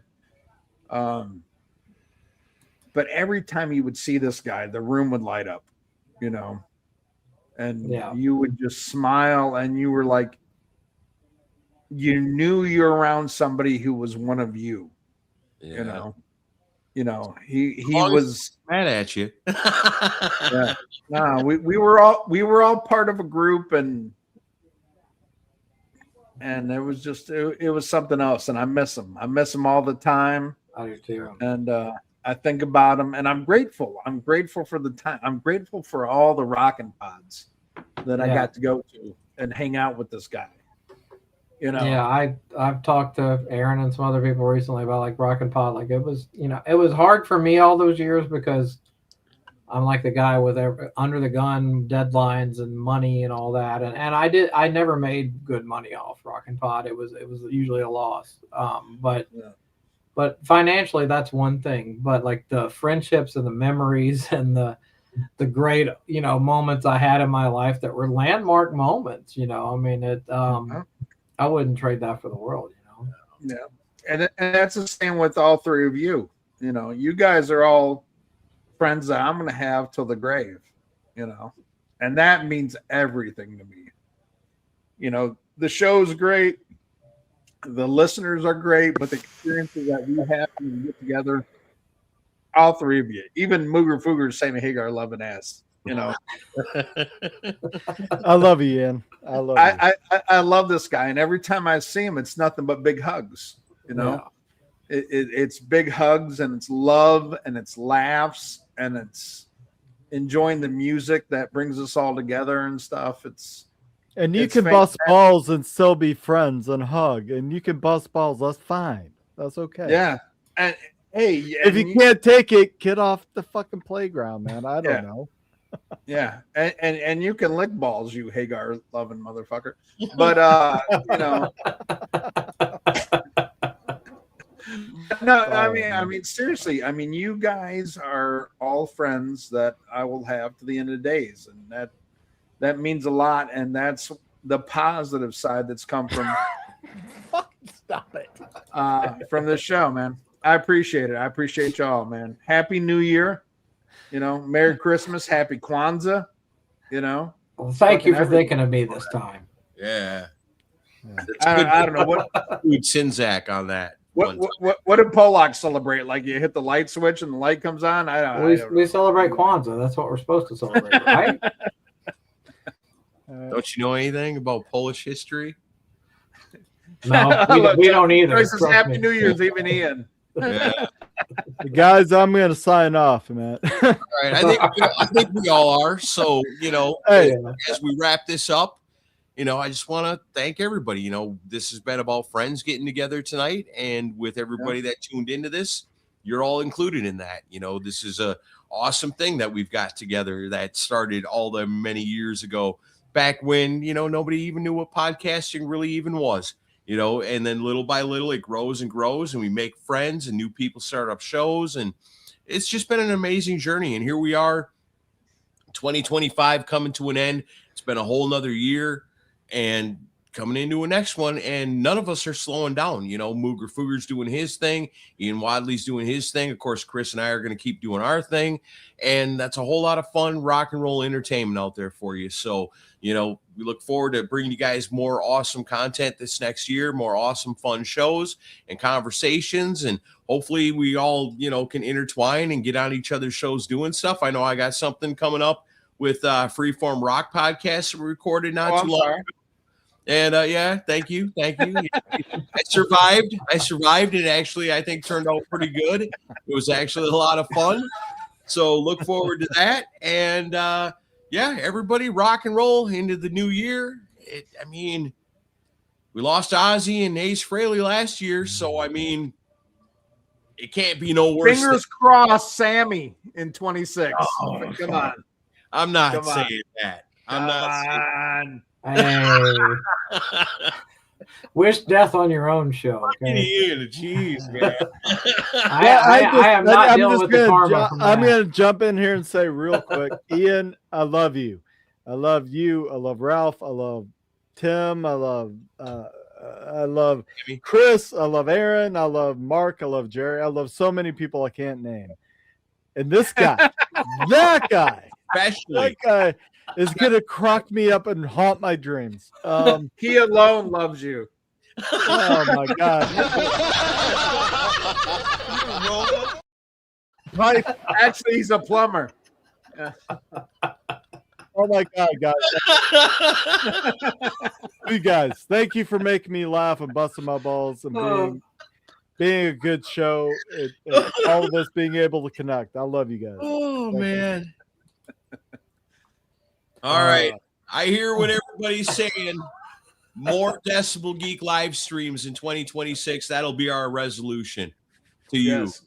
God bless Decibel Geek, and you know, go ahead, blame Jesus for Freeform. Check out the Rock and Roll Combat Podcast.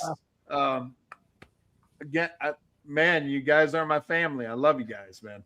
Love you, even Jamie. Even though Jamie gonna smack the shit out of me next time I see her, I still love her.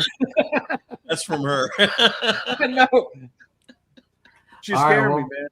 We're gonna go out with that. Happy New Year, everyone. I'm already hearing rednecks firing off fireworks prematurely. That's probably not the only thing they do. But you live in Nashville, you fucking hillbilly. Yeah, it's awesome. So so Happy New Year in a couple of days, Ian. So we'll see you next time. We're gonna go out with a couple of little clips to remember some friends and celebrate Kiss. See you later. Turn around. Look, it's rock and roll.